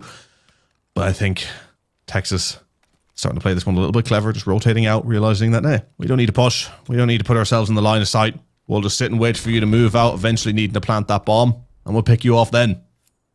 And plus, this man's got a cannon. Don't let him get you in the sights. 30 seconds left to go. Amity spots him. Will he be able to get the freebie? No. The reaction time is there is perfect. Maroon take another round, ending the cycle. 3-1 advantage going in their favor. As if things weren't already looking great for him, they are going to go ahead and do the deed here on defense. And again, while it's super even between these two sides, based off that map 1 as well, it just feels like Texas have something that is just a little bit more so far in the grand context of this series. They're dealing with Trailblazers better. They're having more of these clutch moments. And again, the way that they performed in that map number 1, where it should have been in Trailblazers territory, the fact that they took that result, again, I think this is all scary things that will play on the mind here, but Amity not letting it play in his mind as he gives someone a nice quick clean haircut, making it 2, the little 2-for-1 deal there, ripping the Maroon side to pieces. What a calamity. Amity. Okay, I'll stop. Jesus. Brother, don't get into sight. Good man Dan there for the trade. That's going to leave King in a lonesome 1v3. We saw 1v2 clutch earlier. I don't know how much King's gotten tanked. 5 and 2 so far. He's got a 4 streak, so maybe we play for the life. Maybe we play for one of these solos. There's Slap. That's probably not a gunfight you want to take there based off of those shaky shots. Last 3 players just going to go ahead and hold hands for the time being, as they should. Don't want this guy continuing to streak up. Just go ahead and let them play the plant and go from there. The wise choice indeed, and he probably... Is he going to actually get this down in time and get out? He will, but is he going to dojo? Oh dear, he is. That's not going to be good. You don't even manage to get the 1 instantly ripped. When you're running into a 3 like that, even if you get the 1, it's going to be a 1 and done, as Reaper makes short work of him. Schlep hopping that defuse, and the Trailblazers getting a round back. And again, an important round to get back, losing 2 in a row. Difference between 4 and 1 and 3 and 2 is massive. Still keeping themselves in this S&D. And the important thing, too, is they were able to keep those... score streaks from becoming a factor here. As you mentioned, every subtle difference or every little detail in this close matchup could be the game changer. Obviously, a hellstorm in the pockets of either of these teams, either of these players, could be huge. That's not the case here in this instance. So, good retaliation. UNT Dallas Trailblazers back on the board. We'll see if they can hit this B side successfully. Only 2 players to deal with. Sad Saya, first line of defense. No, Mikkel's going to be the tip of the spear. He is in this tree heady, and that's going to be Sad Saya able to get the capitalization of the kills, make it the exit as well. Amity able to get the trade, but the damage done. Well, Amity with a great shot, managing to pick it up through the smoke, but I love the way Sad Saya played the trades there. Schlep absolutely going huge, though, and then the snipe at the end. We're all even Stevens again, baby, as Dallas pick up a huge round. Again, Sad Saya looked like he had rescued that one on the defensive side of things, but Amity sniped through the smoke. A double then, and then lastly, Amity with the last kill as well. Take that one in the dome. as we are once all even once again. You took that guy's head off. Great shots from Amity, putting on a show for the people, and that's what we're here for. The snipes, baby. Hate to see it out of the equation in some of these COD titles. Not this one. Just nerf the aim assist, take it out all together, let the elite be elite. Amity claiming the stake here in this series has been the force to be reckoned with. Right now, the force over towards the B or A side of the map. Nade out here for Chalk. Amity letting these shots be known. Do not contest him. He will clean your head off your shoulders. Amity dominating at the moment. Mikkel trying to get broken through this A as well, as the Maroon side have slowed down a little bit in these last couple of rounds out of sheer fear, and who could blame them as they're about to get another snipe through. A miss there. Well, he missed the second time around. Technically, not really a miss. The shot was never really on, but Amity looking super dangerous. Every shot could be the last you come up against in this round, but Amity with the pistol going to pick up one. Knife out for two! Dear God! He's on a different wavelength. All right. I've seen it all. I was like, there's no way. He didn't see the guy cross. Invites the 1v2 in. He knows what's coming. Puts him on skates. Amity, brother, is putting on a clinic right now. 11-5, streaking up here in this one. Just one more with the boomstick, the knife, the pistol. It don't matter. He'll bring the pain to you, buddy. Yeah, pain at £1 a piece for Amity. 11-5 on that 5 spree. What more can you do with the sniper in hand as well? So far, the perfect game. Can he continue it here for this Trailblazer side, who maybe relying on him a little bit here to just take heads, as he does once again. 12-5. Never put a normal gun in this guy's hand again. Just give him the sniper. Every mode. He'll be able to pull up KDs that I can't even get on respawn these days. Well, it's got a cannon. That ain't a sniper. Mikkel. Okay, 1, 2. Can he make it 3? No, he can't. Amity's still alive. Is able to get that kill. Is able to secure the score streak to go along with it. Now, 1v2 up for grabs here for Sad Side. Will he be able to get the good timing? 45 seconds left to go on the clock. Is looking to make a deep wrap towards this backside of B. And lo and behold, both players in blue already am-scrammed in the dust all the way over towards the A side. Good read on their behalf. Amity playing the cutoff man in the backside of the site. We saw him do nasty work last round. We'll see if he can do it again. If there's any player who could at Sad Side who's not had the best S&D in the overall, but picks up one quickly, going to force the hand of Amity to come with the check. Sad Side looking for a bit of that sniper revenge, but makes it a sub in the end, as finally takes out Amity, and Maroon are going to get a defuse through to even this one up once again. And, you know, one thing, it's scary me not to be a Debbie Downer here for the Trailblazers, but a couple of these rounds has been carried by brilliance at Amity, and that's always bound to slow up if the sniper is in hand. Whereas, you know, on the side of Texas, they've been pretty consistent as a force so far, and if they keep that up while Amity slows down, we could see them sneak it. Tippable. Love the aggression there. Obviously knew that the bomb carrier was still on site, knew exactly where the sniper, Amity, was at, predicted it perfectly. Great ambush onto the objective, relies on the gunny. Obviously, when you're going up against a guy like Amity, who, if he gets a pixel, he will clear your head off your shoulder. That not the case. Good man Dan, about to be met with a lot of resistance. No cover. Doesn't win the gunfight. First encounter going in favor of the Maroon. Schlepp trying to get the trade, but is going to be outnumbered. No cover. Someone didn't get their insurance as that bomb was going to go down now for Maroon on A, as it is a 4 versus 2. Amity still up. Going to need to go huge once again. Pistol in hand makes the sniper. Missing the first shot though. Is going to get overwhelmed. And a 3 versus 1 turns into a 3-0, and Maroon just 1 round away from taking map number 2. We've had some brilliant moments here from the Trailblazers, but it hasn't been a consistent amount of moments throughout the course of this map. And it's looking closer and closer to punishing them. Oh, yeah, you said it. I mean, I know you hate to tell them you told them so, but you told them so. You know, you didn't want to be a Debbie Downer when you should have. And exactly what you said 2 rounds ago. Amity not being able to carry him any further. Obviously, Reaper and Goodman Dan need to wake up here in this one. Schlepp doing everything he can. He won a 1v2 earlier.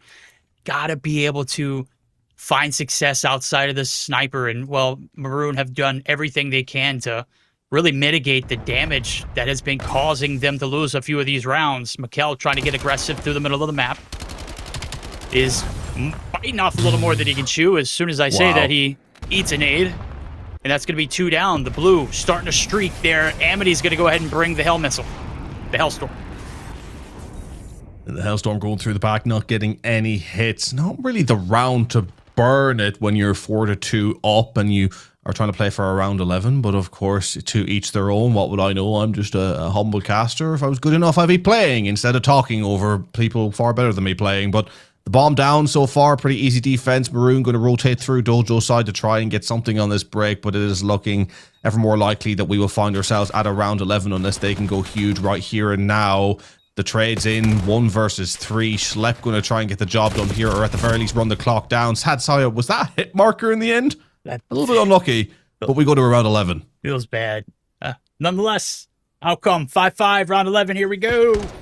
Amity, we're calling the gods in. The COD gods need to come through. We need to see something crazy with a sniper that seems to have worked earlier in this game. Obviously, finding success outside of that has been, few and far between. Outside of the 1v2 clutch from Schlepp, finally starting to get some traction out of Reaper and Goodman, able to pick up 2 kills, kill respectively in that last round. Sad Sai and crew going to be on the offense. We'll see if they can get the job done here, make it a 2-0, unless see some spark back out of UNT Dallas Trailblazers. Oh, we're seeing a little bit of an aggressive hit towards B here. Will it pay off? As Chalk is going to get pushed up early. Will he check the tree? He absolutely will. Picks up the first blood. And now Amity's going to have to rotate out quickly, or else going to be swarmed. Somehow getting out with the life. That plant's going to go down. It's going to be a 4 versus 2. And Maroon may have just taken this one. Yeah, they did. Good man Dan caught with his hands in the cookie jar in the middle of the map. Trying to peek on through. Shoulders being thrown. Amity not able to hit a single. Here comes the gunny. Left able to find one. That's going to do it. Maroon able to take this one as the search and destroy comes down to around 11. 6-5 victory. 2-0 lead in the series. Zep, I know you hate to be a Debbie Downer, brother, but you just speak facts. And what do you know? You know that there was some trouble lurking on this Trailblazers roster. And surely enough, we take a look at the breakdown there. Last round, endeavors not going in favor of the blue.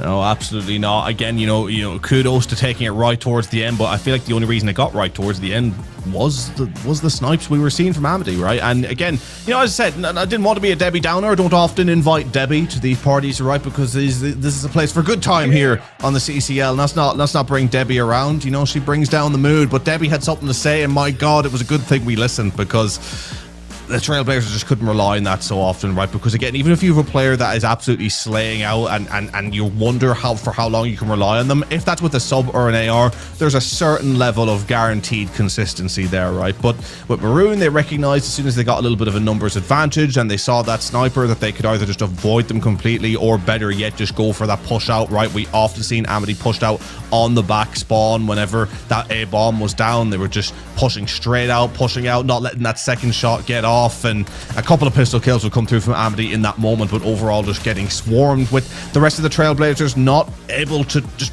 pick it up, right? Not being able to provide that cover. And maybe if they played a little bit more tighter to their sniper in those respective rounds, they may have been able to sneak more of them. But without those snipes, you're probably losing 2 to 3 of those rounds, and it's an entirely different scoreline. Yeah, we saw that teammate get came through too. I know we were going to talk about that in the time, but we revisited right there in that clip. Amity just putting on an absolute masterclass though with the snipe.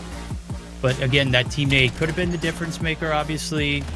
Going back to that round, hell, who knows? Maybe he doesn't get that fuse off regardless. Big 1v2 clutch right there for Amity that came up on the screen. Obviously, Mikkel gets almost a third right here for that clip. But yeah, Maroon handle business in this series so far, looking pretty damn flawless. Zep heading into the den, a double dose of den in the overload. Expectations here for UNT Dallas Trailblazers. Got to strike here quickly.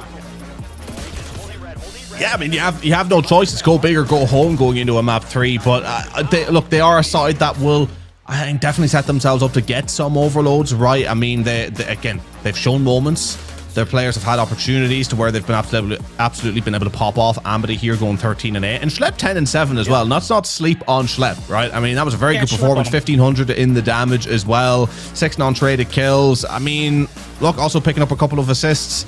You're trying to pick up, you know, trying to figure out the weak areas where you can improve, right, for the Trailblazers. I think it's just a little bit more of that consistency as a 4 and making sure that you're getting the extra kill or 2 going into a map 3 that clears the lanes and gets the job done. But again, going back to Maroon, I feel like a little bit more consistent as a 4, consistent throughout. You're not often having someone absolutely pop off, right? We didn't see Sad Saya come through with another absolute masterclass, but as a 4, they were doing enough around each other to pick up the numbers and get through the rounds. And when you can see a team be able to pull a map 11 when maybe they're not showing their best selves, either as an individual or a 4, that's dangerous, because if they feel like they can get results there, when it starts to click for them on the next map, that's when they're going to be really, really deadly. You're absolutely right. Well, first 2 games of this series down and out. Texas A&M Maroon snagging victory there in that last round 11. We'll take a look at it here as we're getting geared up for a overload on Den, as we mentioned earlier. As I was taking a look at my notes, I said if this one goes the distance, obviously if you're a UNT Dallas Trailblazer fan, you're begging for the reverse sweep. I got sad news for you. Even if it does go to a map 5, I still have Colossus, Search and Destroy leaning in favor of the A&M just based off of stats. So I know stats don't win game, but we just saw, you know, a 4-stack that played pretty equally great versus I wouldn't say a hard carry out of Amity, but Schlep was holding his own. But when you've got a collective, cohesive unit on a map like that, obviously A&M's going to have the favors. You got to get there first. They got to get past this Den overload. And well, I'm stats person as well as, if I'm not mistaken, the last time we saw UNT play this map, it was a brutal loss against the, oh no, this is actually a first, no, it was a loss against the UTSA Roadrunners. Yeah, so it's overall not looking good for them. Maroon already managing to throw the stat book out of the contention, really, with the way they performed in map number 1, managing to beat Trailblazers there, taking it round 11, map number 2, showing that they have the fight, that they are feeling confident, and starting into this map number 3 with a great confidence booster once again as they pick up a nice wave of kills. Amity with 2, ultimately getting trade. Once again, we're seeing the back and forth, but Maroon, as we so often said throughout this series, just having a little bit of that initial edge to begin with. Yep, great map control there for King, able to win the gunfight on the initial push, able to win another 3 in the streak. Okay, make it 4, buddy. King doing work. Map control at an all-time high. Someone needs to get a trade here. EMP is going to be collected. The rotation over towards A. It is absolute sealed. Yep, that's it. Free right there. 1-0 lead in favor of A&M. Leaving off where they, or starting off where they left off in the search and destroy. It's like they didn't skip a beat. My God, King, you are now on a 7 spree, bro. Hasn't dropped as of yet. Popped off. And as soon as I say that, drops. Old Caster Curse striking once again, but going on a 7 spree to begin with and relaying the EMP through for the second overload 2-0 to begin with. It has been all them so far. Trailblazers trying to rotate out though for that counter attack on the other side of the map with the spawn on outer, but Sad Saya going to be in the back making life difficult. Is he going to be able to pick this one up? No. Reaper there to deal with, or Amity, excuse me, I think was there to deal with. Now they've actually got this A cleared out to potentially get a counter capture. Both of these sides similarly to the hard point, proving that they revel in offensive effort. Okay, momentum shifting right back in favor of UNT Dallas Trailblazers. Quick score back over towards that A site, gets a little bit of map control on the top side, able to scoop and score. 2-1, still lead in favor of A&M Maroon.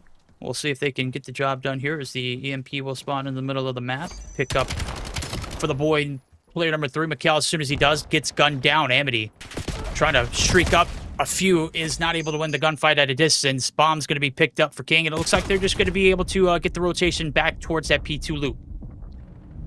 Yeah, and Sad Side getting taken out. That's a lot of positional control lost over at the top, so King is going to wait for his team to come through with the assist. He got shocked on the outside, trying to keep a cover, but good man Dan getting the job done against King. The positions are strong for Maroon at the moment, but they're not picking up enough kills to really force their way through. Chalked with 1, if he can make it 2, and he does. That's going to make things interesting now as he's going to wait for the assistant from his team to get moved up that lane. But Trailblazers, they look in real trouble when they're pinned back in the defense. Yeah, they do. And King and crew just running right through them at the moment.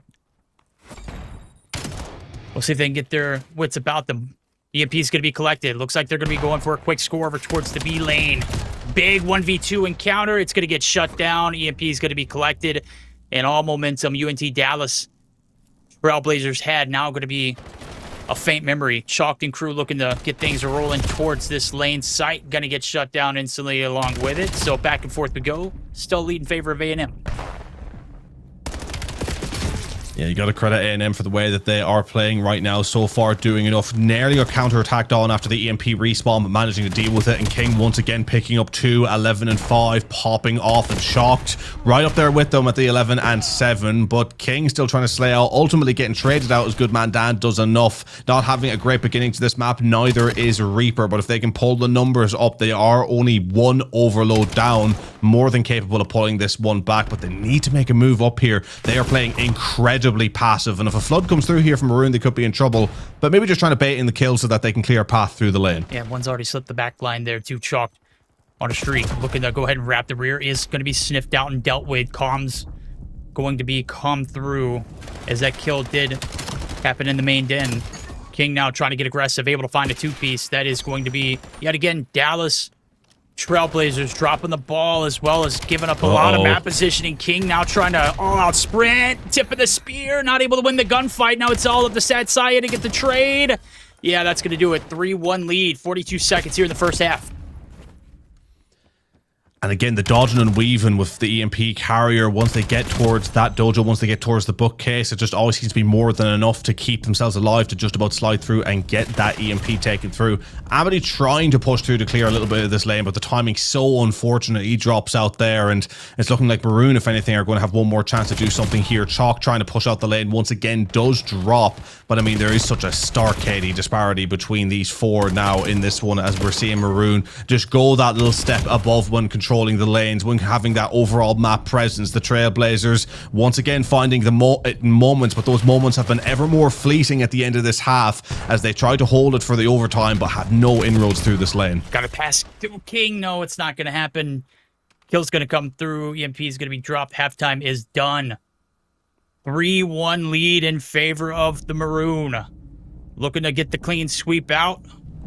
Potentially could do it here. Just one more half of overload to get done. So far, I mean, you gotta praise the map control that A&M had all throughout the entirety of that first half.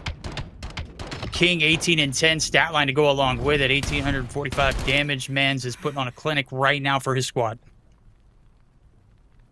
Yeah, I mean, clinic could have put it better myself. King chalked. Sad Zaya even. Really up there with the numbers, and Schlepp has been doing as much as he could for the Trailblazers, but Amity slowed down. Reaper, Goodman Dan haven't really gotten out of the gates here in this overload. Have one more half to do so, and again, look, plenty of time. If you can get a relay going, you can even this one back up quicker than you would think. But Maroon don't really look like they're going to drop the ball in that regard, and in saying that, King dropping a grenade, it seems, at his feet. So dropping a ball of sorts that may cause a little bit of ball drop for Maroon here if they can't get pushed up, as they don't have much map control at this time. And look at the position of Reaper. He's pushed out. If this EMP can actually get out of the mid, then Trailblazers have a great chance. Yeah, Trailblazers might have a good chance, but ball dropped, or was it intentional? We'll find out. Let's go ahead and dive in for a quick listen in with the comms of Texas A&M Maroon. 2 mid. He ran mid cut, and then one's still mid. Heard you on that. 110. There's a guy still on mid. Hop up, Dad. Looking. No one mid. Dead, low mid. I'm picking up couch right now. Probably up top. Couch is. Couch, dead. Nice. No one's help. Dead. Nice. Grab it. Well, yeah, one going left. I got it. One up top window on you. Look for Schlep. I spawned deep A. One might be full tension, you guys. Two. One more. Oh, there's one left too. Sorry. Yeah, weak Amity close. There's 2. Spawn here. Hint in. Well, the Trailblazers are doing everything they possibly can to try and pull themselves back into this one. They've had quite a lot of EMP control as they are just holding it, trying to force an opportunity through. But the Maroons so far aren't letting them. The stretch finally coming over towards a B push, but Maroon adjusted very, very quickly, and they are so far dealing with it well. Mikkel picking up a huge 2 could now lead to a counter, and I think if Maroon get one more at this point, it's fair to say that, much like a player on their team, it could be chalked. It could be chalked indeed. We'll find out as this round ensues. Okay, Schlepp, buddy, what mistakes were made. It happens. That's exactly why I'm casting, because I would probably do something like that too. So I can't even be mad at him. Mikkel now trying to hold the line of defense on the back side of this objective. I mean, the EMP is just literally just being held hostage at this point. You don't really need the points, but hey, if they're going to give them to him, take it while you can. Good man Dan, the last man of defense before the respawns come through, is able to find one in Sad Saya. That's going to be a sweep, and back to the respawn, the red or the maroon go. And the Trailblazers with a chance here. They are pushed up quite advanced. One wave of kills should be enough to force themselves on through, but it's that crucial wave of kills that's never been able to go their way. Once again, a 3-2 on the trades means that Maroon will be able to deal with this, and now we're going to rotate this EMP back through. And as you said about holding it hostage, this is where they're going to be happy to start playing with some of the time, as they will take the long routes, even if they take 20 or 30 seconds. That's 20 or 30 seconds Trailblazers aren't capping themselves, and to be honest, they've rotated so wide and pulled Trailblazers so far in that they're just going to straight away counter cap over on this B, and I think that's a GG to this series. Yeah, Reaper, and I'm not sure who else was there trying to hit a deep wrap, just not able to get there in time before it is scored. EMP yet again going in favor of A&M Maroon. That might do it. Schlepp and crew might be the end of the line. Mikkel holding down the lane here on towards this A site, and well, he's not losing very many. He's getting some help there from Chalk, but Amity going to be able to try to find something through the back lines of the defense. One player that's been slept on is Chalk, who's made himself all the way through, causing a little damage at this particular point. It's Semantics. And King with the 2 as well is going to be able to pick up that EMP, or it is actually Sad Sai who will pick it up as they go for one more run through this lane. Do they realize someone's behind them? They do now. Reaper with the 2, maybe a quick counter attack on the cards here. It actually definitely is. Should be able to go through this overload. Actually, no! Great defense through, just about not fast enough. And I mean, it still would have been tough from there, but that was your last chance. And with that one done, it is only a matter of time before we're crowning Maroon the champions of this series 3-0. So close yet so far for the Trailblazers, I feel, throughout the entirety of these maps. But we have seen a little bit of that skill gap come through here in map 3, because I mean, you look at those KDs comparatively between the two teams, there is a bit of a stark contrast here. Yeah, I wasn't upset because UNT didn't score there. I was just upset because I love a good comeback story. Would have been great to see maybe a 4-2, and then maybe we start to see a little bit of that motion. You know, it's always about the maybes here for UNT Dallas Trailblazers. Maybe we start to see that comeback in the hard point. Maybe we start to see that search and destroy. It just never happened. Texas A&M Maroon going to easily take this Den overload, as well as pulling out the brooms for the complete sweep. 3-0 victory. I mean, I was studying, man. Notes sometimes just doesn't do a series justice. On paper, the Trailblazers look like the team to favor in this series, and well, the Maroons show up and say, hold my beer verdict. Goddamn right. What else can be said? The Trailblazers looked like they would have had it in the locker to win this series and have it be a relatively tight one. Maroon looked like a side where, if it was going to be from an underdog side of things, it would be a close-knit affair, going at the very least to a map number 4. I know you wanted to see that exposure hardpoint, but look, at the end up Maroon, they just had more in the tank, more in the locker. 25 points in the difference in a hardpoint, 1 round in the difference in the search and destroy. So close yet so far, so often for the Trailblazers, but then overload just certainly wasn't one that was in their repertoire comparatively to Maroon, who were able to breeze through in the end. Massive congratulations to them. They put on one hell of a performance and really seemed to grow into this series by the end of it. Oh yeah, absolutely. It's like they started to get their stride, catch their stride towards the end. It just progressively got better and better and better, and even in search and destroy, it was a hot start, and it almost allowed them to allow Dallas Trailblazers to make a comeback in that, but they put their foot down in that last final round. Obviously, the final boss here in the Overload, a very, very, let's say precarious Overload performance out of the Trailblazers. Maroon handling business, as you mentioned, a quick breeze.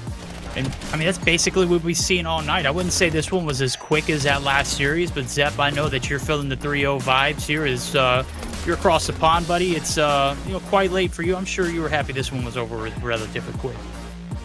Yeah, I mean, look, I do love a great series that does go the distance, but I also do love the sight of my bed at 3 in the morning. So, either way, I'm a winner, I feel like, when it comes to having either a 3-0 or a map 5 series. But it was a very entertaining series to watch, don't get me wrong, right? I feel like that first series of the evening was sort of a little bit of a DoorDash, right? We seen that one go through quite quick. We saw an opposition side who couldn't really present a challenge. I feel like the Trailblazers in this one did present a challenge. And, you talk about the stats not really being able to read it, on paper in terms of how it ended up turning out in this series, but I think you could say a similar thing about how the series itself panned out, right? You would take a quick glance at this, you see 3-0 Maroon, you're like, damn, okay, they won it well, they won it confidently, but 3-0 I don't think tells the full story. We had relatively even scores except for that Overload, and it just shows that you can't really read everything from the stats. This series could have ended up going the distance on a different night. Yeah, that's a good take. Honestly, that's the first thing I thought of when we took a look at this best of 5 spread.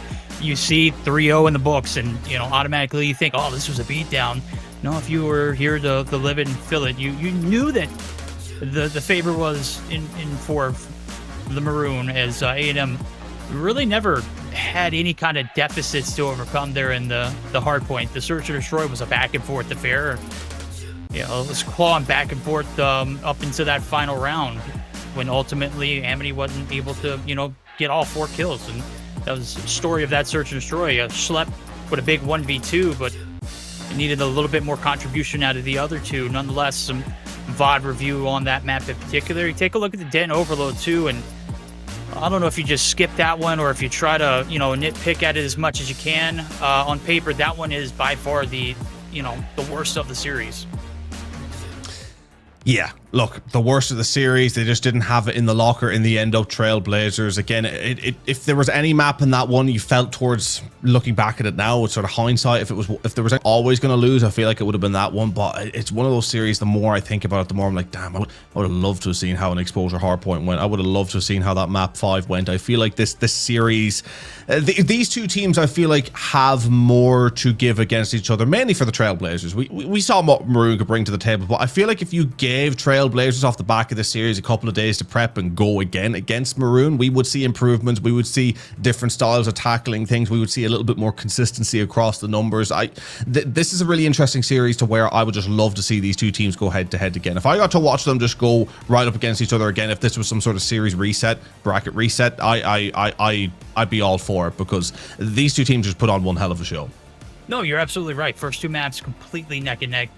Comes down to the wire in both. Obviously, the Overload, maybe we just toss that one out of the equation. We get a different map in. Maybe we don't know what their auto veto is.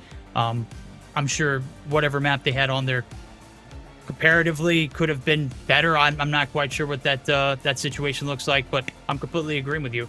One thing I will say is, though, we don't even know if the outcome would be, any different. Obviously, A&M came in. Consistency was key from beginning to end. Everyone's contributing in the Search and Destroy.